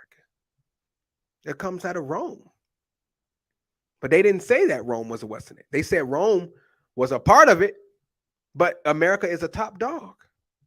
But if America's a top dog, then why are our presidents going over to the Pope and kissing the ring and bowing down?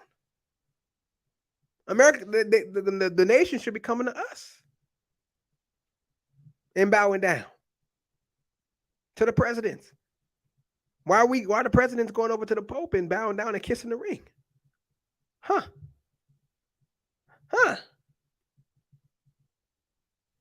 Why do all the presidents got to go over to the fake Jews Wailing Wall and pay homage and wear a Jewish hat thing on their head? Well, I thought America was the top dog. It's false doctrines after false doctrines, man. It kills me. I have to fucking see this shit all week. Every week there's a new doctrine, it seems. Every week. But I still tune into them niggas because I want to see what they're gonna say next. It's fun to me. It's entertainment. But it is what it is, you know. Was it 2.5 hours? Man, it's just Man, we got to come back to y'all, man. That should be the only doctrine that we should be pushing. Don't y'all think that, family? The only doctrine we should put is to come back to y'all, repent and come back to y'all. Shouldn't that be the only doctrine we should be pushing? Something that actually has salvation attached to it. Because if you don't repent, you're going to die and you're going to be cast into the lake of fire. We should be preaching repentance to the sinners. That is the only thing that we should be preaching. That is salvational. That is salvation. Who the Antichrist is not salvation. Whoever's going to be, we're going to find out whenever it happens. Whoever's going to be is going to be. Whatever. We'll see what happens. People say, oh, it's Obama. Some people say it's Trump. Now I got nothing to do. Now China's the president of China. What else is going to happen? What else are these people going to say?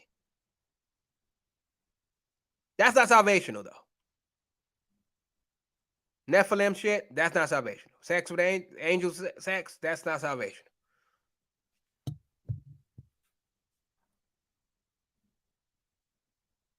Israelites were black, yeah, that's true, but it's not salvational.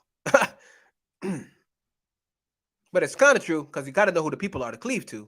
If you cleave to the wrong people, then I don't know that if that means you got salvation or not. I mean, you got to cleave to the right people. So you do got to kind of know who we are. Is that a salvation issue? I don't know. That's up to y'all. He the one who gives out salvation. He the one who gives out grace and mercy. I can't say shit. I can't say, you going to hell, man. Hell, you could have told that to me before I woke up in the truth. You could have told me I'm going to hell. Well, all the abominable shit I used to be doing. But the Most High plucked me out. And he said, hey, you're gonna know this word. You're going to preach this word. You're going to talk. You're going to teach. You're going to spread the gospel. If you would have told me 5 years ago that I would be here at this very point in time talking about y'all as I am, have a podcast talking about it, I would have called you crazy. I would have said you dumb. Fuck nah.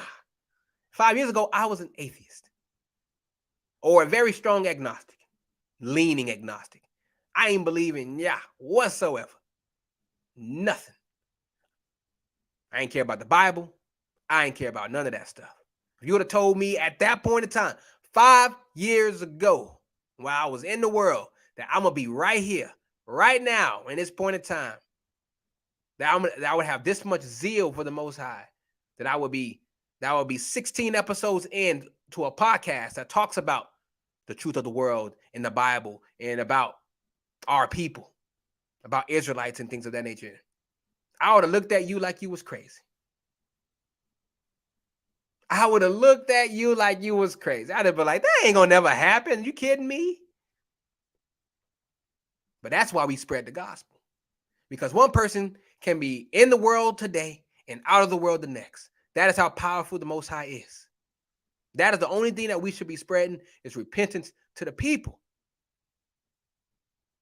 Our people need to come out of this nonsense, man. Hey, yeah, you wicked. That's fine. Yes, but you can repent.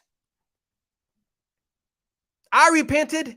I told y'all when he stirred up the Ruach HaKodesh inside me, he convicted me of my sins. He put my sins right in my face like a mirror. I'm like, oh, what am I doing? What am I doing? What am I doing? This isn't right. That's the first step. And then you repent and say, yeah, I'm not going to do this no more. You may stumble. You may stumble. I did one time. I stumbled. But I got back up and I've been in the truth and I haven't stumbled since. It is a daily walk, fam. One person can be evil today and good the next. Look what happened to Shaul. Look at me. I'm a prime example. My story. I did some devilish shit. I ain't killed nobody or nothing like that.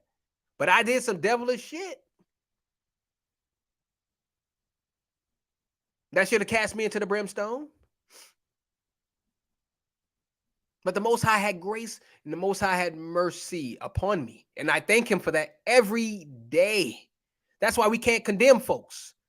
When I see the camps condemning people, I see other people condemning, oh, you're going to go to hell if you don't do this, if you don't do that, blah, blah, blah, blah, blah. It's sad. You can't condemn nobody because the Most High going to work the way the Most High work. If he going to work in that person who you just condemned to hell, and he work in that person through a Hakodesh for them to see the truth and for them to come to Christ, then you was a liar. He just proved you wrong. That's why I do not condemn nobody. I tell what I can tell. I tell the gospel, and whatever happens, happens. I can't make anybody believe. Yahushua said, no one can come to me except the Father draw him. That means the Father has to draw you to him. That means you of your own works cannot seek Yah. Man, flesh is unrepentant.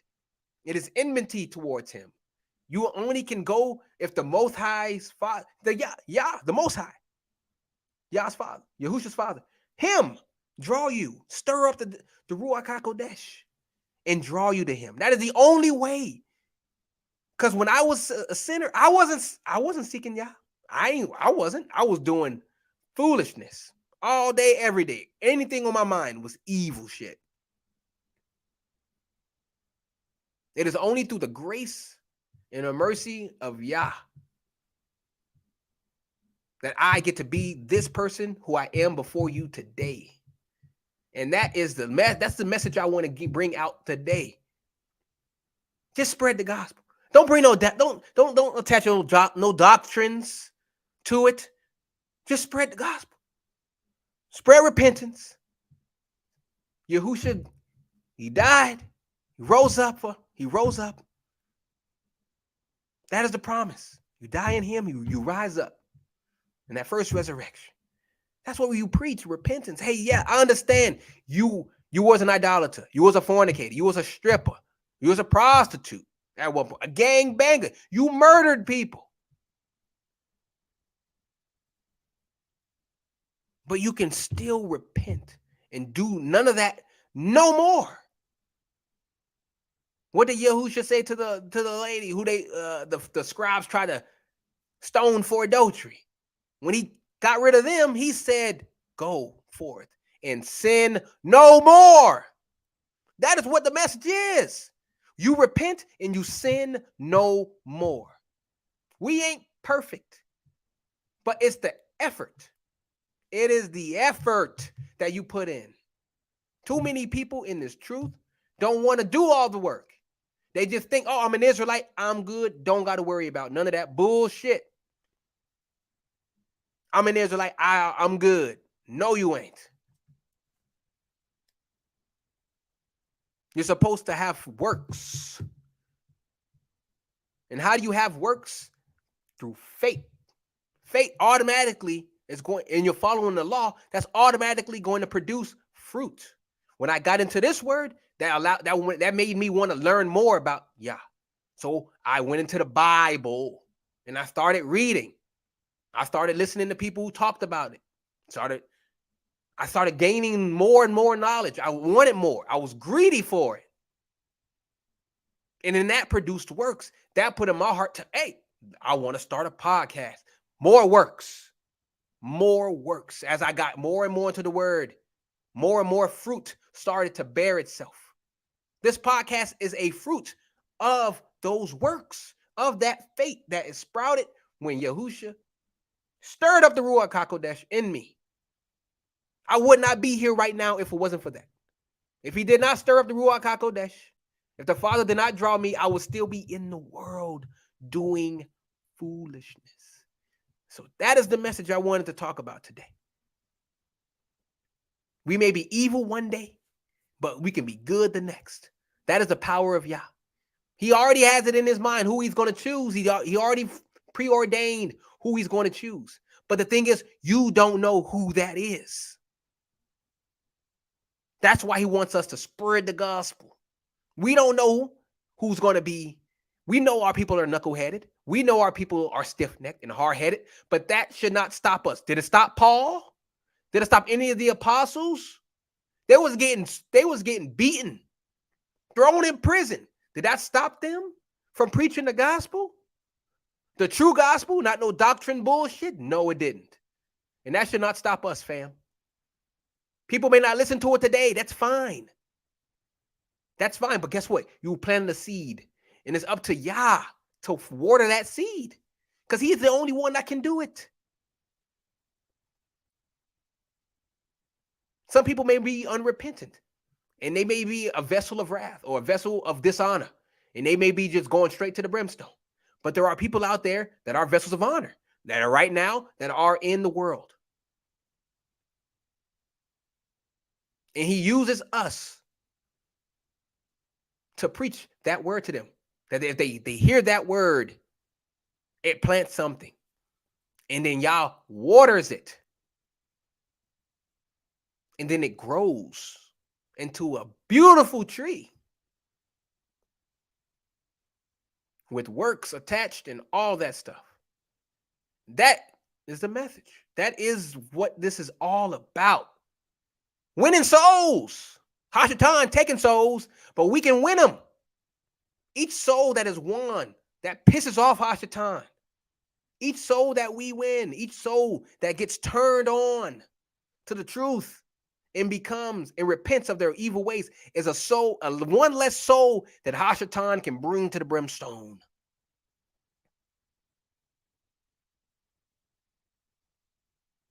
It's simple, it's easy. But it's our arrogance that attaches doctrines of men into the truth in the gospel, and it muddies the water and confuses people. And it makes people don't want to follow the truth because they think it's a bunch of baloney. Especially when you attach dates. Sad, man. Sad. But it is what it is. It is what it is. With that being said, I think I'm going to end it right here today. I'm drained and I'm hungry. Speaking that word, man, I tell you, it drains you. But I wouldn't have it any other way. So I want to thank the Most High Yah and the Son Yahushua Mashiach for giving me this, for putting the words in my mouth to talk to the sheep, to bring them back to the fold, to help bring them back to the fold, to bring out that knowledge. For giving me this knowledge. That's all I want. I don't want nothing else. I don't want no money. I don't want no fame. I don't care. I just want the knowledge to give to the people.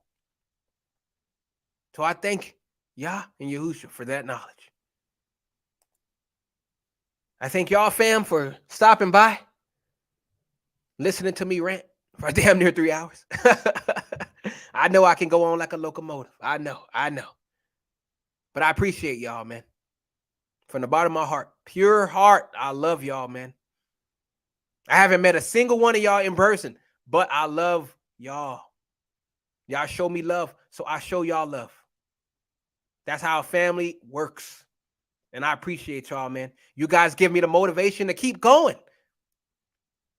I mean, yeah, of course, it's times when we all feel like, damn, man, I don't even feel like doing this no more. But y'all give me the motivation. Y'all give me that fire. Y'all like that fire that's inside me to keep going. And I love y'all for that. I praise y'all for making y'all, for me to stumble across this family, man. Because I was just waiting by myself when I first got in the truth. It was just me. I praise them for giving me a spiritual family to be a part of while we in this captivity. To give me people that can motivate me and give me knowledge and correct me when I'm wrong. I appreciate y'all from the bottom of my heart. I love y'all. To all the 12 tribes that are scattered to the four corners, I don't know none of y'all, but I love y'all too. The ones who are following this covenant, the ones who are awakening to this truth, I love you. You may not know me from Adam, but I love you. We are brothers. We are brethren. We are brothers and sisters in this fight together. Only together can we beat this. We cannot fight divided. We have to come together. So Israelites worldwide, my spiritual family in here, I thank you for listening to yet another episode of Behind the Veil. I have been your humble host, Bezale'el Ben Yahudah. I wish you all the best. And y'all willing, I'll be back again next week to hit y'all with some more knowledge. But for the time being, your boy finna go chomp down on some food. You guys enjoy the rest of your night. Have a good sleep. Have a good day at work, if you work tomorrow. And I'll talk to y'all again in the chat. So that being said, shalom. I'm going to leave y'all with a nice little song here. At least to... what song do I want to leave? Let's see here. I want to leave this song, Super, by Moses. Because we are super, fam. Don't let nobody else tell you you weak. We are super. Shalom.